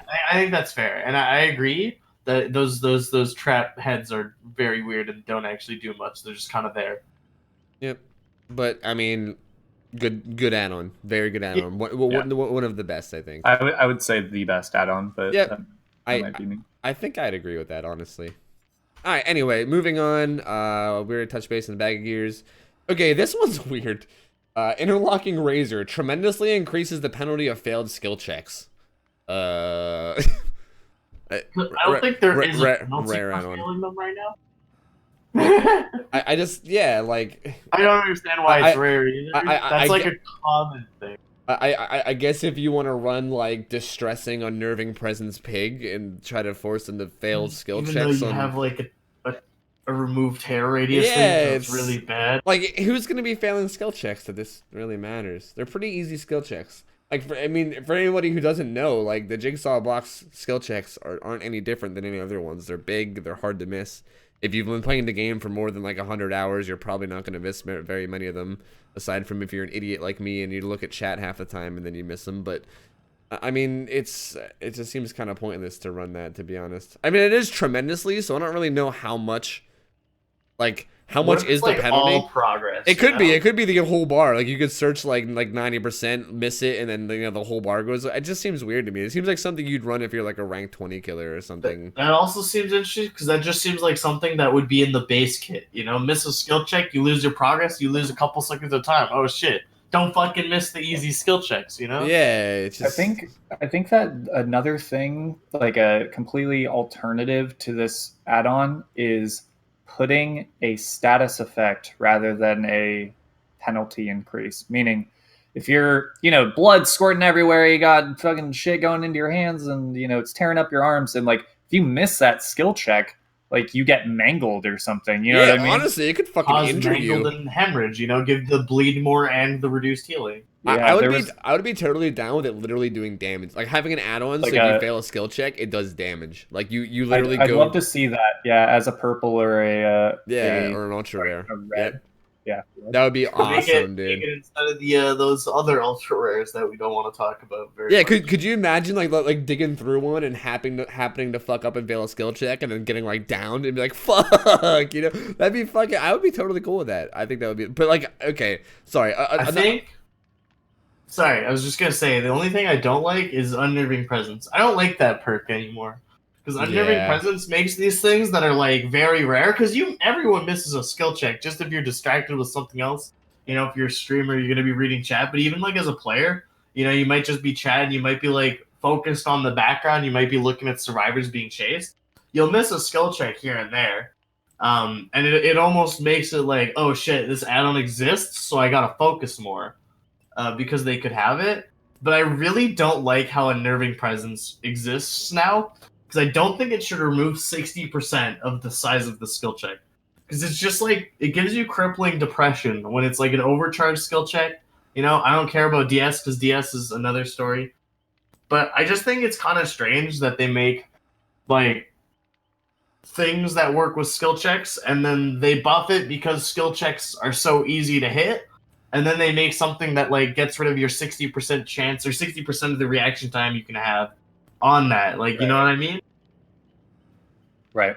I find that strange because I think you either balance it around unnerving presence existing, not like overcharge, for example, or you balance it around the fact that skill checks exist as they are. So if something happens, make it a really strong effect, Like, I think as a green add-on, I wouldn't care if you fail a skill check, it does damage, except for the fact that unnerving presence exists. So now you just make it so if you run that perk, and you never crouch as hag because you're not going to lunge anyways, and you don't want the slow mobility, it just kind of makes it so like you can be fucked just because the skill checks are small. Now, normal skill checks, they're not too bad to hit with unnerving presence. That's fine. But it's the things like overcharge, it's just, I find it very strange that they do that. Yeah, I agree. And that's the bothersome thing with it. I personally think that they should just make it so that overcharge skill checks aren't affected by unnerving. I think that's it. I mean, agree. Yeah. I would say the same thing about, I would say like abnormal skill checks in general, but I kind of like the fact that unnerving counters DS because fuck DS. Yeah, exactly. But yeah, but anyway, we're still getting way off track here with like theory crafting and Sorry, We're that on was annotated my plan. fault. Jigsaw's annotated plan. Yeah. So anyway, on to the next add-on. Jigsaw's annotated plan increases. This is basically the same thing as his other one, as Jigsaw's sketch, except it adds a box, but it also moderately increases the death timer. So I'm guessing moderately would be 30 seconds, seeing as how moderately on Tamper Timer was 30 seconds. So basically, you increase the boxes by 1. but then you also increase the timer by 1. This is more of like I feel like this is add-on is like I don't really want the trap to kill them. I more just want them to search longer for the key. This is a pairing add-on in my mind. The Jigsaw's annotated plan goes with Jigsaw sketch or tampered timer. You know, if you don't want the increase, you put the timer on there. So now it's back to the general, but you have an extra Jigsaw box. Or you give them the extra 30 seconds, but if you pair it with the sketch, now they have 2 extra boxes, you know? Like this rare add-on seems to be a pairable one, which I'm not really sure how I feel about it, but that's my deduction. Yeah, 2 cents. I think you're right. I just kind of like that add-on by itself because I don't care to kill with the hat, and that just wastes more time. Or like the searching longer.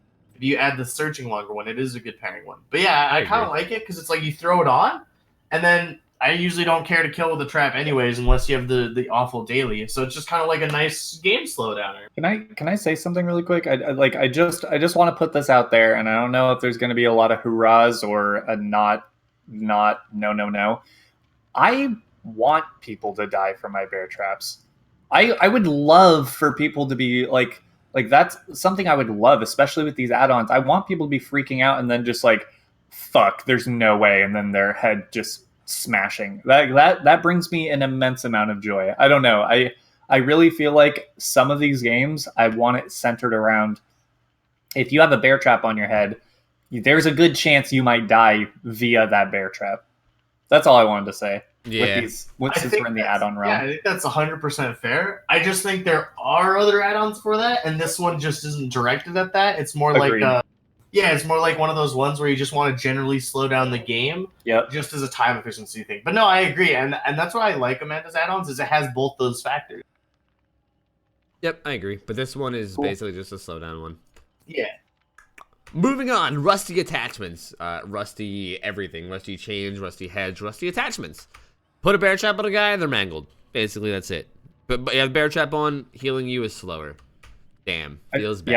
Yeah, I think we can lump the 2 other ones, slow release toxin and face masks. These 2, just status effects. You know, sure. You know, just an extra little edge. Yeah, cool. You slap it on, they're exhausted. You slap it on, they're blinded.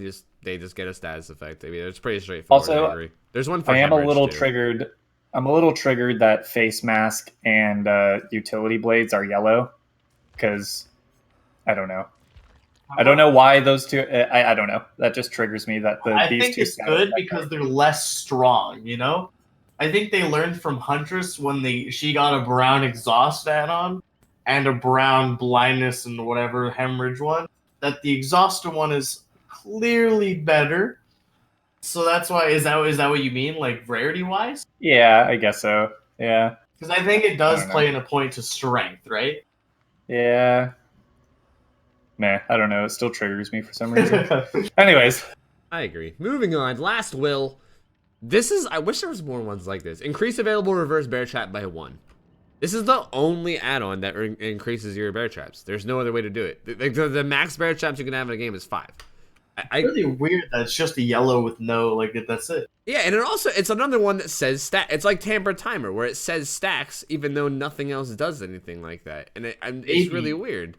Like, they what? Planned for it, and then they're just like, but do we really want them to have 7 bear traps if we make a purple stitched bag for pig, you know? Do we really want that? So that's the play. I don't think they even make a stitched bag. I think you can make Last Will. Like they could have made this one come with some sort of a minor downside, and then made this exact thing green.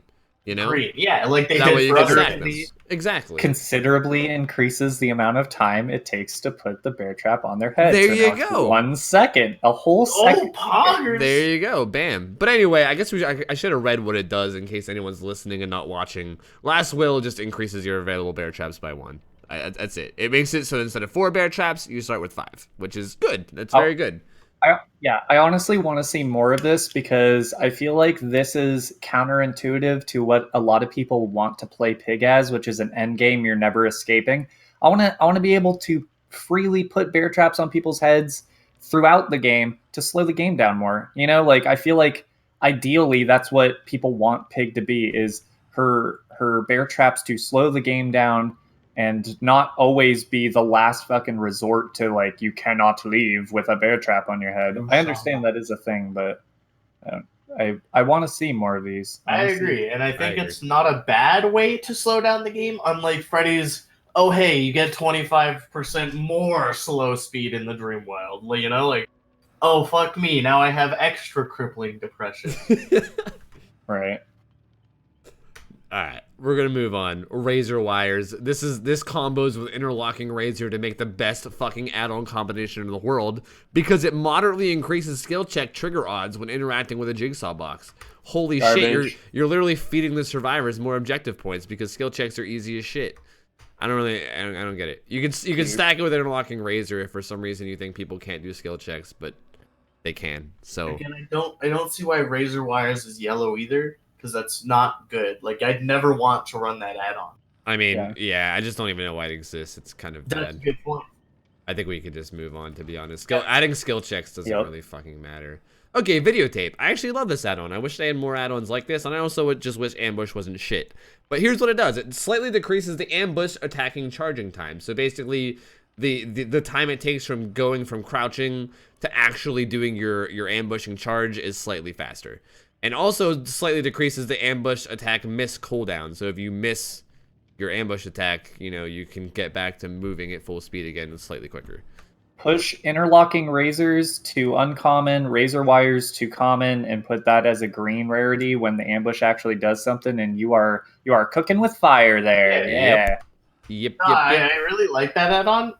I would call it the fair Thompson mix. You know, it gives you the cooldown, it gives you the charge rate, but it's not on a one-shot down. First off, and second off, it's not affected by Tinker. If you notice that. Yeah, I think right now you could probably combo this with that ultra rare Amanda's letter just to make crouching. But even then, like yeah, it's not enough. It is. Yeah, it's a neat add-on, but again, her ambush is kind of shitty. So like you can run it if you.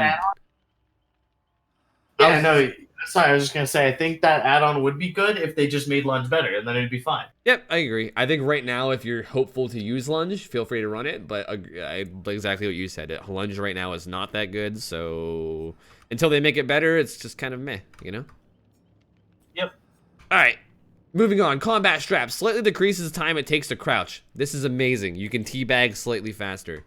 If you want to teabag a survivor, put on combat straps. You crouch slightly faster. Teabag slightly faster. That should literally be what this says. I mean, I guess practically using it, you can crouch slightly faster if you crouch a lot. But again, teabag straps. Yeah, teabag straps, exactly. Yeah, but basically, yeah, the ambush is shit. Like this makes the ambush very so slightly better because you can crouch faster. But even that doesn't save you much time, to be honest. I mean, it's a common one, so it makes sense that it's pretty shit. Yeah.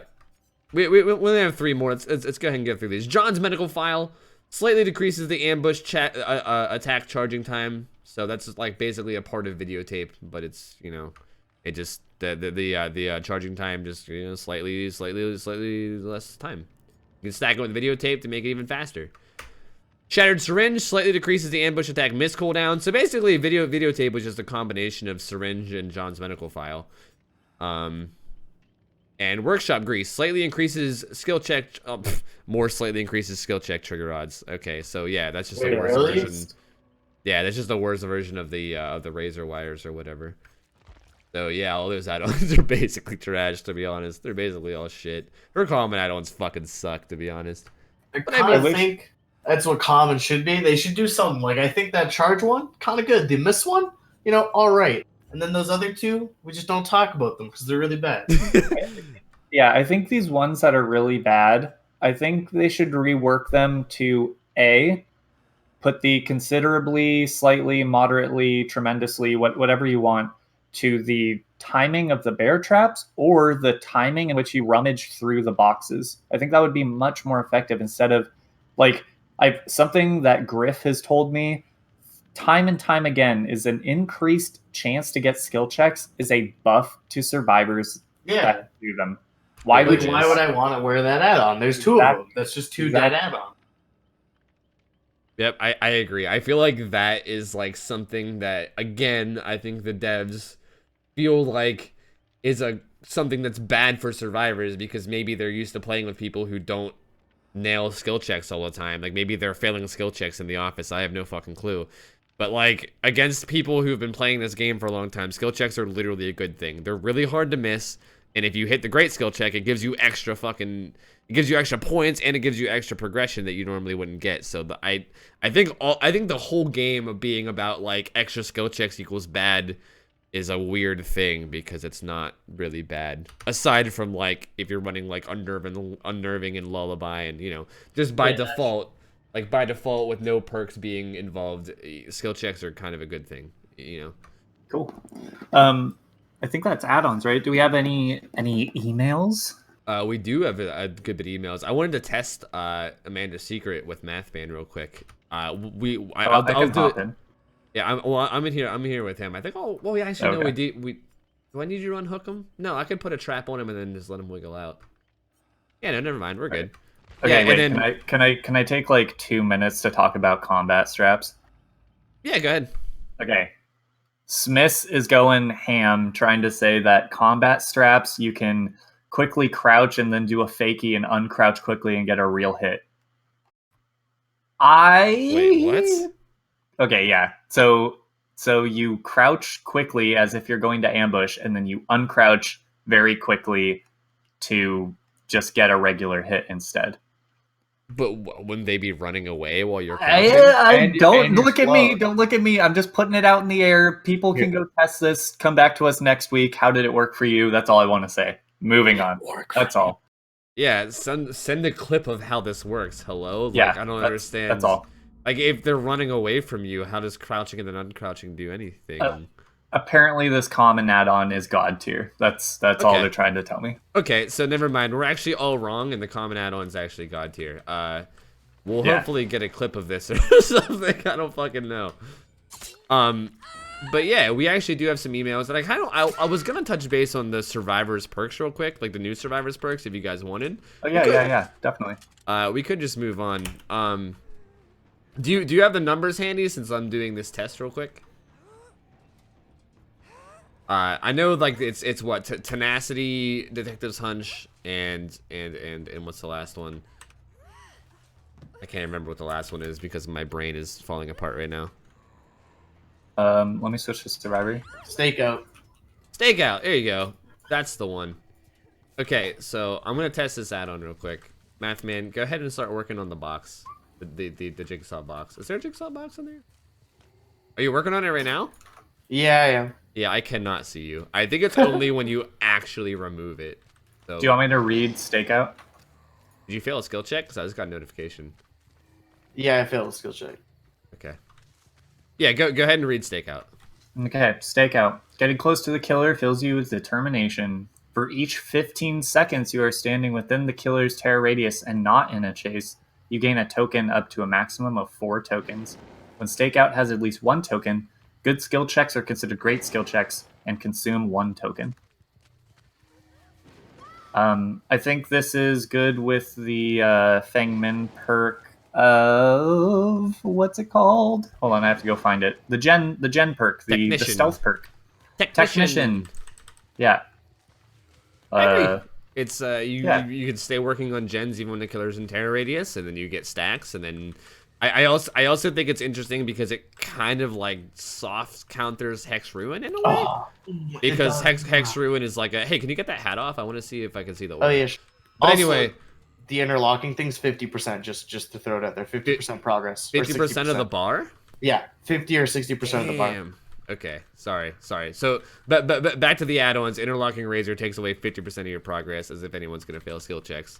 And we're still trying to test the other one. But sorry, back on topic. We're getting way off track. It kind of soft counters Hex Ruin, stakeout, because you get stacks. Keep in mind that shit sucks against like Wraith and like Myers and things with low heartbeat range or no heartbeat range. But assuming you're playing against someone with a heartbeat range and you can get a lot of stacks, it basically counters Hex Ruin in a way. Because you get to, you get stacks, and then if they have Hex Ruin, any good skill check counts as a great skill check, and you're going to kind of hammer through it. But aside from that, even without, it still works pretty well. Like, Even if they don't have Hex Ruin, you still just get tokens, and then you basically every single skill check's a great skill check. Like if you could hit great skill checks even without stakeout, then you get to keep your tokens, and then if you ever fuck one up and get a good, then it counts as a great. It basically just makes you hammer through gens very fast. Yeah. Do you want me to do the next one? Real quick before you do, we just got this add-on to work. Amanda's Letter, I think is what it was. And yeah, it triggers whenever he actually takes the helmet off, and then I saw his aura for 6 seconds. So like, kind of garbage to be honest. I don't think this add-on's very good. But just so we know how it works, the aura doesn't actually trigger until they actually find the key and get the helmet off. And then when they do get the key and take the helmet off, you see their aura for 6 seconds. Not that good. Don't you also get a notification when they get the helmet off at that box, when they start working on a box, I believe is what it is. Okay. So do you want to try that, Tofu? Put a helmet on me and I'll go start on a box. Tell me if you get a notification. I don't think it does. Here, I'll try it real quick. I don't think it does. I got a notification whenever you actually took it off and whenever you failed skill checks, but I'll try it real quick. Yeah, I thought it was when they started searching a box it was supposed to. Yeah. Amanda's Secret's what it's called. Yeah, whoops. But anyway, sorry. You can move on to the next, like, stakeout, pretty good gen perk. Detective's Hunch unlocks potential in one's aura reading ability. When completing a generator, the auras of generators, chests, and totems within 64 meters are revealed to you for 5 seconds. If you're holding a map that can track objectives, generators revealed by Detective's Hunch are added to the map. I don't understand why everything else, like the chests and totems, wouldn't be added to the map either. Because I feel like if you can quickly get through... Like, this is a good way to power through a Hex Ruin, right? Get a gen done, and then find out where that Hex Ruin is. I feel like it could be good in some scenarios. I mean, you're always going to be doing gens, but I don't know if this is a bread and butter. Yeah, it's a very like meh perk. It's one of those perks where like I still, like, I say this every time that like new perks come out. I still wish they would tone down the meta perks, because I feel like perks like that could get some use. Even like that one, maybe not even, because that's not that strong. But maybe it could get some use if it wasn't for the fact that like you're staring at that or sprint burst self-care borrowed time, you know, and you're like, why would I not run these perks? You know, of course I'm going to run these perks over Detective's Hunch, you know. But yeah, I don't think it's terrible. Also, if you're working on this box math, man, I haven't got a notification, so. Yeah, I worked on it like 18 billion times. Okay, yeah, so it's only when you actually get the key. This add-on's very questionable, is all I'm going to say. Yeah. Anyway, sorry, back to Detective's Hunch. Pretty good. If you run a map, I guess it's okay, but it's not like, it's not anything crazy. Last perk? My favorite. Hit me with it. Yeah, this is a rare perk, which is weird. Tenacity. There's nothing stopping you. Your ferocious tenacity in dire situations allows you to crawl 50% faster and recover at the same time. This is, in my opinion, his best perk. I love this perk, dude. I love it. So basically, if you're left on the ground, but keep in mind, perks like this, I'm sure everyone experiences this. If you ever run this perk, or if you run Unbreakable, then you just never get left on the ground, because that's how life works. Life is pain and existence is suffering. But assuming you do get left on the ground, you literally like military crawl. It's crazy how fast you crawl. Yeah, like you're like fucking Speed Racer on the. It's crazy. You crawl so fast, and then you also recover while it's nuts. It's honestly pretty nutty. I think you go from 0.7 to 1.15 meters a second. Yeah, it's really good if like the killer's slugging, and especially if they don't have Deerstalker, because you just go so fast. Like they have no idea where you could even be. Yeah. It's I honestly haven't seen Deerstalker on a lot of builds unless people are like leveling a killer. And yeah, when people usually slug, it's for like a pressure play on the game, and I really never see them running Deerstalker as if they're intending to do it. So this is really good. Being able to move from where you got downed to somewhere else and recover at the same time, that's pretty spicy. It like really is. That's pretty good. Honestly, that's a solid perk. Probably his best perk. I was actually worried about this perk, but not enough people slug. I think if slugging becomes like a really effective thing, like this perk's gonna dump all over it though. Yeah, I think slugging is super effective though. I just think people are slowly I just realizing don't think it. People do it. Yeah. Yep, I think once people realize it more, I think it's gonna become more of a thing. Yeah, but that perk is great. Honestly, I really do. It is. Yeah, it's nuts. Oh, we gotta get into emails, boys. We're like we're running out of time here. Yep. All right, let's Let's go ahead and I don't know if I should go ahead and name. I don't know. I'm not gonna name these people's names or nothing. But we're this first one is just titled "Survive with Friends." Okay, this is what it says. It says, personally, I feel like Survive with Friends does confer bonuses, large ones at that. I feel like being sorry, your grammar is not the greatest. I feel like being a Survive with Friends group is comparable to running, say, Bond, arguably more powerful. That said, I also believe people.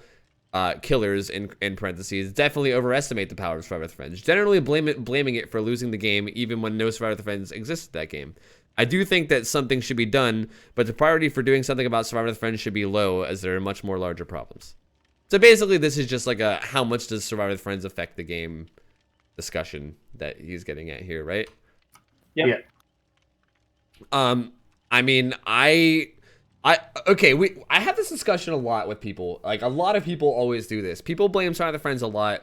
And don't get me wrong, Survive with Friends can be strong. But you also have to keep in mind, like, I'm sure there are some Survive with Friends teams out there that are like fucking SEAL Team 6 that are like, oh, Alpha Team, the killer's on me, bravo, we're good gens, you know? But generally speaking, that's not how, like, if you ever catch my like Survive with Friends games whenever I'm playing with like my wife and Bright Shadow and Flexi, half the time like one of us is AFK, like Glitchy's usually AFK and like shopping for shit, and no one's ever really like going hardcore communicating. Like it's not really like half the time it's not that big of a deal, and even if they are doing it, I still don't think it's like I don't think you could say that Survive with Friends does everything that Bond does, for instance. Like, for instance, if someone's getting chased and, like, they're coming to you, like, to your gen, like, with the killer, even if you don't have Bond, and even if you're Survive with Friends, it's not like they can tell you exactly what direction they're coming from, you know? Like, there's a lot of little things that people don't really realize that Bond does that doesn't even work, even if everyone's communicating, you know?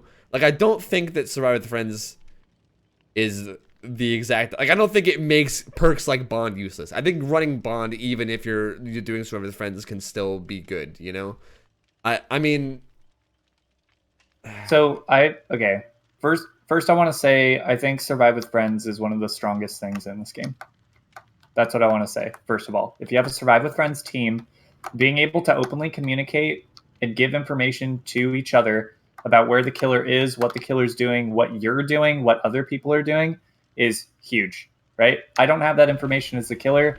Being able to have that information is crazy, in my opinion. But that being said, I also agree that 90% of the time it's not SEAL Team 6, go, go, go. You know what I mean?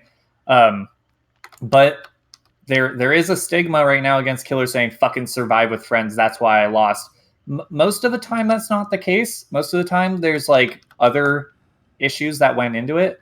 But what I will say is I ask sometimes. I ask if there was Survive with Friends in matches because sometimes it's just like you guys got those gens done with no fear at all because you knew I was chasing this person, or only one person had to go save because you knew that person was going to save and you could do the gen. You know what I mean? Like that sort of thing. So I think it's making a lot of killers paranoid right now that everybody is Survive with Friends. But I do think it can be very strong. I do think it can be. Yeah, I guess I will say this. I think Survive with Friends, especially if they're communicating a lot, will maybe make not so great players play like they're good players. They'll play efficiently. Like, okay, I'll say this. If you have 4 smart, good survivors that are solo queue, it'll feel like Survive with Friends because they know how to play efficiently. Like, for instance, when I'm in a game, if someone's on the hook and I'm sitting there working on a gen, I have Bond, you know? Like, I feel like most people, like most solo queue players probably run Bond. And, like, I'll see what my teammates are doing. If they're very clearly, like, staying on gens and not going for the save, I'll go get the save. If I see one of them going for the save, you know, then I'll stay on the gen that I'm doing. And it might seem like we're Survive with Friends just because I know what the efficient play is, you know? I'm not going to waste time doing something that's inefficient. I'm going to be efficient, you know? But I feel like what Survive with Friends can do is, like, survivors that normally wouldn't know what the right play is because they're just generally not, like, I don't know, like, aware enough in the game, can basically be told what the right play is by their team. You know what I mean? Like, Right. they could basically organize it themselves. So instead of just figuring out the information on your own, like I usually do in solo queue, they have someone there to tell them, hey, I'm going for the save so you can stay on gens, you know? So, like, I do agree that, like, but I'll say this. I agree that Survive with Friends can make survivors that are normally not that good better. But I feel like at a certain skill level, Survive with Friends doesn't fucking matter. I feel like if you're playing against... I feel like if you're playing against 4 very good survivors who know how to play efficiently and are very good at the game, whether they're in comms or not, they're going to be fucking crazy efficient, and it's going to feel like Survive with Friends no matter what. That's what I'll say. But I do think it does take mediocre teams and make them a lot more efficient, for sure. I do want to say one more thing, which is a buff to being against a Survive with Friends team, is the added altruism that the survivors will be feeling for their teammates. If you go into a game, you are more likely to go after and save your friend rather than a random person. You know what I mean? Agreed. I try 100 billion%. I fucking die trying to save my wife all the time, dude. Like, Yeah, I play like a fucking idiot trying to save her, like, half the time. Like, I'll run in front of like ridiculous shit. And the same thing with even just the general people I play with, you know? Well, sometimes, but yeah, so for sure. And you could definitely take advantage of that as a killer as well. I mean, as long as you're okay with, you know, playing in a way that takes advantage of it. Good email. Thank you for sending it in. I agree. Very, very good. I love that discussion. Thank you for sending that email. Thank you. Okay, we have many, many more. Okay. Another one. Keep in mind, I haven't pre-read any of this, so if something ends up coming out really weird, sorry. Okay, this one is just titled Podcast. It says, you guys talk about trying to make it all even in things, but what if they also had some type of game mode for the new players that they just have downloaded and bought Dead by Daylight? Why not give them a game mode to try and help them learn the game? I mean... Oh, sure. Yeah, sure. I mean, I'll say the thing is development time. That's the biggest issue. Yeah. I mean, is this talking about you mean like a sandbox mode or something? I mean, like maybe like every 10 seconds an aura of a gen is like bloop bloop bloop comes up, so a survivor can go like, oh, I'll work on that gen, you know, like I don't know. Yeah, so they're not like lost. And maybe in game it'll like tips will pop up or something and be like, yeah, this is what you should be doing, or like when someone gets hooked, it'll pop up and be like, your teammate is hooked. Either choose to save them or do a generator or like keep doing what you're doing, but they'll die in 2 minutes or what, you know, like whatever. Like I guess that could be neat, having like a game mode that gives you tips as you go, for sure. That would be pretty cool. An even better idea would be maybe a proper ranking system that can pair you against people of your own skill level. Yeah, okay. I've seen, like, for instance, a long time ago, I started playing Chivalry. If you guys have ever played that game, I fucking love that game, by the way. And they have like, well, I mean, it's a lot different with them because they have their own servers and shit. But they have like servers that are only playable by like, if you're like a newer player, like you can only play there if you're like a newer account to the game or whatever. It'd be nice if they had something like that, like certain. Yeah. But then again, they don't have servers here. But you know, if they could somehow make matchmaking work so that like only people with like under blank amount of hours can get in. I mean, sure, there would still be Smurfs or whatever every once in a while, but you know, it would definitely make it a little bit better. So I agree. I think it'd be nice. But again, like you guys said, like dev time, I don't think they really have time to do shit like that. I think they're already struggling to fucking make the changes that need to be made as is. I don't really know if they'd have time to do something like that. Yeah, I think it's a good idea, but I don't know if that'd be... I think there's just a thing called a learning curve, and people need to dive head in and get it learned as well. Trial by fire. Which some people might not like. Yep, but that's kind of just the nature of the game. All right, we got to dive into more because we got many more. Okay, here we go. Would like to talk about killer meta. Ooh, this one should be spicy. Okay, been playing Dead by Daylight since the release and would like to tell to whoever sees this email is that what I found interesting is that when I watch Angry Pug and whoever else's survivor mains is that I notice they tend to get sick of playing the same killer over and over and over again, i.e. Billy or Nurse for obvious reasons. Occasionally you see the doctors or huntresses. What I personally would like to see a surge of is the other killers so they're played just as much. I do like the podcast that you all did today. It was great. And I would agree that the devs do care about the game and that they're trying to make it pleasing for both sides. They took care of the machine gun build on killers. It was way too overpowered.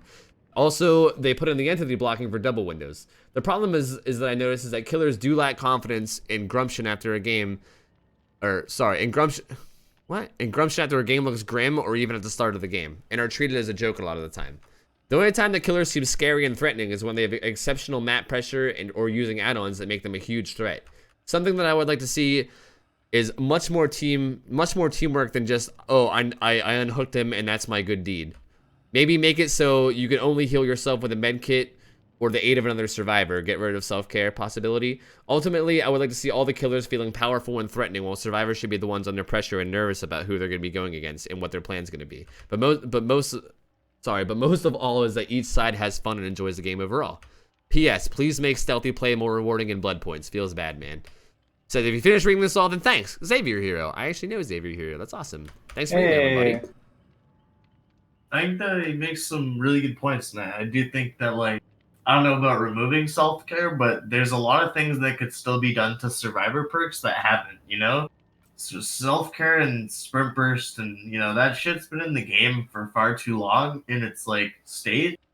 And I think, you know, that there is other things that potentially could be looked at those. You know, I don't think we all have the right answers, but I mean, I think this basically comes back to what we talked about. Yeah, that day, like 2 podcasts ago when we talked about the state of the balance. I mean, right now that is how it is. Like, killers are a bit of a joke, especially the ones that don't have overwhelming, like, you know, map pressure and shit, because the maps are just, like, between the maps and how strong survivor perks are, they're a joke. No one's really, like, you don't feel like, if you're getting chased by a wraith, you don't really feel threatened, you know? Like, you're just like, oh, I'm just gonna run to these tiles and do the same shit I always do. I think what it comes down to is the maps. I think once the maps get a little bit better and, like, you know, maybe playing as Wraith will actually be viable because you'll actually be able to catch people, you know? Like maybe, like, the anti-stealth of Wraith will come in more handy whenever the maps are worse, because then you'll actually be able to catch people more, you know?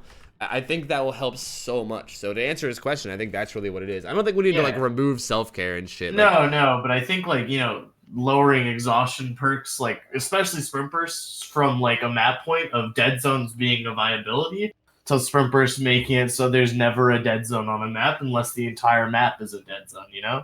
Yeah. Like, that was the point I was trying to make. But yeah, I agree. I think self-care is fine. It does blah, blah, blah, X, Y, Z. When all killers can have a good chase economy and become viable, that's when you'll start seeing people play their favorites rather than what's good. That's all. I agree. I think once the game gets fixed, it'll be a lot better. Thank you for your email, Xavier. Appreciate you, man. All right, next one. Welcome back, Daylightcast. Hey ho, glad to hear you're doing the podcast again. I love your idea of doing Kill Your Friends test games or record things you think are problematic and giving positive feedback. Below you'll find my email I sent before you took a break from the podcast regarding the Hextome topic. Oh, wait, is there 2 emails here? Shit. As I play Killer most of the time, I felt the increase in pressure that affects you as you play. The survivor learned how to best play the game, and their possibilities are way greater than that of the killer. So the idea to make tiny but frequent balance updates sounds wonderful. I completely agree. Every killer should be adjusted, not buffed, to keep up with the state of the game. For example, at the beginning, traps were one of the greatest evil in DBD. Today, they're significantly weaker. I run whispers on my trapper just so I know that no one is watching me setting a trap and disarming it in 1.5 seconds once I'm 20 meters away. I know it may be a bit overkill. The setting time should be decreased. The starting number capacity of traps increased. Maybe even start with all your traps available, not scatter them across the map. Thought the Wraith Cube was kind of wonky. Wait. This is worded very weirdly. That the Wraith Cube was kind of wonky is no secret. But as he has been mentioned before, that might also be a map palette issue. I could ramble on about every killer now, about how they should be adjusted to match the state of the game and knowing and the knowledge of the survivors. But you're all very experienced too, so I know you're aware of most of these things. I hope you can achieve your goals with the podcast and would love to contribute if possible. Gravity. Oh, that was Gravity. Fuck yeah, man. My man, Gravity.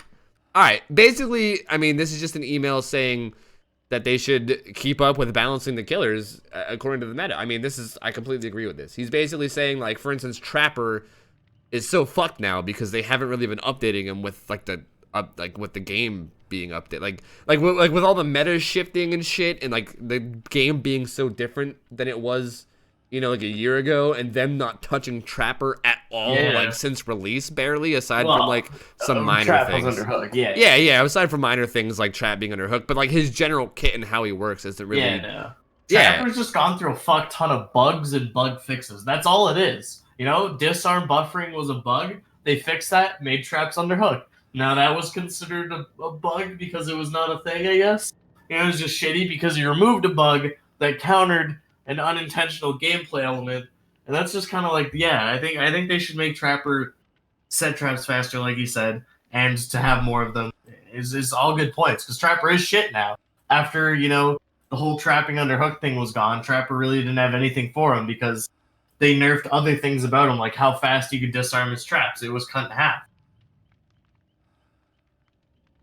Yep, I definitely would love to see if the devs could make like a, I don't know, like monthly, bi-monthly, even if it takes them a while, like, but they should definitely be rebalancing the game, especially like killers, based on like the meta changing. I mean, that's basically what this is saying, and I totally agree. Like the fact that doesn't happen is, like, I don't know, borderline unacceptable, to be honest. I like, agree. It's like Trapper's in such a terrible state right now because of that, and that's not not good. And there's like easy things you can do, like as you said, bi-weekly. You can change a number. It doesn't take here. I'll show you how to do behavior. You hear that? That was 3 buttons. I pressed 3 buttons, and it went from 2.5 to 3.5. I know, guys, it was hard. Oh man, Mathman200 _ BHVR incoming, boys. Poggers. Yeah, but like, I don't know, they really just don't change numbers. It's so silly. They should try that. Balance it out. Balance patches. Just change a few things. Change them back if you fuck up. It's that easy. I agree. He also has another email that he sent from before we took the long break, if we guys want to read it too, real quick. He said, hey guys, first off, nice podcast. It's interesting to hear your discussions and thoughts on the state of the game. I'm playing since the beta, almost 800 hours, and mostly taking on the role of the killer. In your last podcast, you talked about hex perks and possible changes to make them more enjoyable, so here are my 2 cents. What if the survivor who cleansed the hex totem takes the curse upon him/herself and gets a debuff for the rest of the game, which depends on the hex perk that got removed? For example, if you cleanse Hex Ruin, you alone have to bear the hex for the rest of the game. Same for Hex Third Seal and maybe Hex Lullaby. Numbers can always be changed, of course. Hex Devour Hope would need some extra thought to balance it.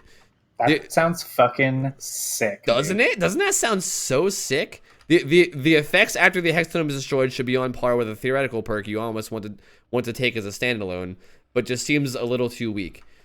Would you use a perk that perma hex ruins only one survivor, for example? Would it be an OP perk or too weak?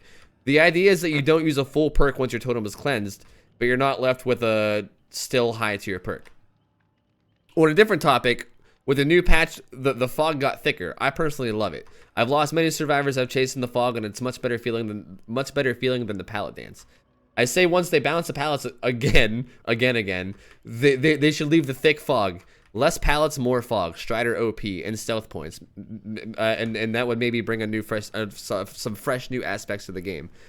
Reading is hard. Looking forward to your next podcast, and I hope you can bring something to talk about. Gravity, my man, Gravity, dude. I'm not gonna lie, I'm with Gavus here. That fucking ruin, the hex idea was sick. That shit was sick. That would be so cool. Like imagine, yeah, like if someone, like if you're the one to break the totem and then you get the, that would be so cool. That's such a sick idea, dude. What the fuck? I actually love that idea. And yeah, like I really don't think that would be a huge deal. Like say if they had a hex ruin that affected your whole team, you broke the totem, and you're like, okay, well now I have hex for the whole game. You know, that's really not that big of, like, hex isn't that. Hell yeah, I ain't gonna do generators anyways. Yeah, like then you could then just take the role of being an asshole when you're running around and getting the attention of the killer, or you know, like whatever. Like you get affected by something and then you just play around it. You know, I think that's a super cool idea. If you get rid of no one escapes death, then you just instantly die. Perfect. All right. Whoa, cool. nice. Now it's easy. I mean, they would definitely have to look into things like that for sure. But and with the whole like, okay.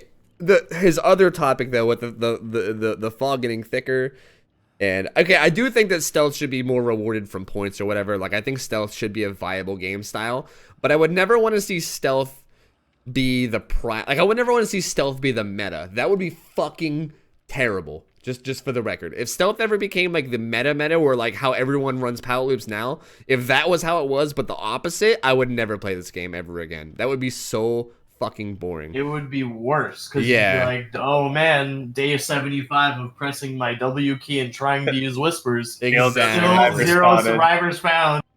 Exactly. Starting to starve. And no generators have been touched. What are they doing? but he's not necessarily saying that, so I don't want to like take what he said wrong. But I just want to say that real quick before I say anything else. I do think that stealth should be more rewarded and it should be a viable option. And he's talking about losing a killer mid chase, I think, which is a very interesting discussion because I think the devs kind of like want their game to be like you should be able to lose the killer mid chase. But balance wise, okay, it's like terrible. Yeah, good. Like picture how hard it is even now as a killer chasing people around and like downing them, and how quickly gens get done and shit. Yeah, imagine if you're chasing someone and then you just lose them. That's so much time that you lost. You know. I think King Dime made one of the best points I've seen on this. He's like, I think a big issue with that type of game design and how many save pallets there are that promotes that is that when you lose a chase, your time efficiency is pretty much ruined. And I also think it's a part like with DS. If you chase someone and they have DS as your first target, you just lost all that extra time of that person not being hooked, not needing to be saved. And the actual time chase isn't mattered, but what matters is how much extra time they just get to do generators. Like even that 5 seconds of DS or 4 seconds or whatever into the small chase after. All that time, 3 other people are still going to work on the generators they were already working on. And like that's the problem is like same with if you lose someone mid chase, if they're injured. Not only do you not get that hook, they no longer need to be saved, and the people that would come for altruistic plays and do that sort of thing are just going to continue doing generators. So it really fucks the killer. Yeah, if they made that something that would be like easier to do, like if it was like semi-viable to do that, like even like sort of consistently, they would definitely have to do something about how quickly gens are done, or give another objective, or do something to buff, because that eliminates so much pressure as a killer. Like that's the worst thing you can do as killer is to lose someone you're chasing that you have injured. Yeah, that's like the worst thing to have happen. Like all that time that you spent in that chase now isn't rewarded. You don't even get to like you have to go find another chase or try to pick up this one. All of that time's wasted. Meanwhile, 3 gens are getting done at the beginning of a game, or 2 gens if there's like 3v1, Right. So it's like, it's so bad for killers. And that's why I'm really iffy about that style of play. Because I think then you have to make chases almost like instant, All chases have to result in downs quick, which I don't think is fun either as a survivor, because then it leaves you with that like helplessness. Like if you removed everything on the map, the game still might, win in survivors just because you lose them, but it's not fun then, because it's just like stealth gameplay into you get chased, you instantly die, you have no options as a survivor, instead of no options as a killer against really strong pallet loops. Yes. Yeah, I agree. It would be interesting, but I think it would definitely have to. It would be a touchy thing if they did it. I don't know. Yeah, I think that's one of those things you got to be really careful about at Behavior Studios. Yeah, I don't think people really realize that too. Like, when people think about it, I don't think they realize like how bad that would be for killer. Like, killer's already hard enough. If survivors could easily lose killers mid chase, playing killer would be fucking terrible, honestly. It's like you don't know how bad something is until that's the meta you have, Yep. Like you'll never know how shitty a situation is until you have it. Like pallet looping right now, for example. Yep. Yeah. All right, we're pushing 2 hours, so I'm gonna get into this last. Grapples, do you have anything to say about that before I moved on? Sorry, I didn't mean to like cut you off. No, I'm good. Nope, okay, I'm good. We're pushing 2 hours. There's 2 more emails, but I'll leave one for next week. This next one is about Saw DLC, so I think we should just touch it real quick since that's what we were doing this podcast. Sure. So we'll just do this and then we'll call it quits. All right. We have an email here that says Pig was a great addition to the game because it gives someone something to do other than hold M1 onto a vaguely rectangular thing on the map that counts as an objective. Do you agree? Do you think Tap is just another Claudette, i.e. everyone plays them because stealth? Is that a racist joke? Okay, yes. Kind of. Anyway, I think Pig, I totally agree about the Pig being awesome because it gives you something else to do. I think we already touched base on that too. How we all said that it's really cool having something else, like having the bear trap on you and having something else to do is super fun. and it adds like another level of the game that isn't just boring gen repairing. So I think we've already got into that, so I don't really know if I need to, you know, discuss that. But yes, I think we all agree. And the whole like tap another Claudette because stealth, I mean, I don't think it's really that racist. That was more of a joke. Like flat out saying that like Claudette's, No. yeah, like saying that Claudette's the best stealth character because she has dark skin and dark clothes, I don't think is racist. That's just how it is. No, that's just how it is. In the Yeah, and I don't like what does Detective Tap's P3? Hold on, let me go see what his Prestige 3 looks like. I mean, he's not. I don't think he's as good for stealth as Prestige 3 Claudette, to be honest with you. Also, so. male survivors are much bigger. So Yeah, that too. Yeah, that he's much bigger, and he's also like his clothes. He's got like a badge that shines, and I don't think he's near. I think if people are going to be playing stealthy, they're still going to be going for Claudette and not for Detective Tap. So I'm going to say no that people aren't going to play him because stealth. I think any stealth players are still going to play Claudette.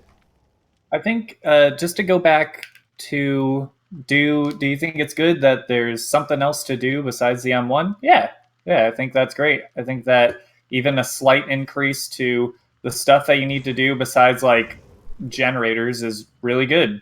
You know, like regardless of the fact that they might get lucky and get it on the first box, you know, they still have to go to that box, I guess. So it's good, I think. Yeah, I agree. And it's less about like the 10-second action of the boxes and more about the map running around. Right. I'm not saying it's perfect, and I'm not saying that's the way it should be as is right now, but I am saying I think it's good.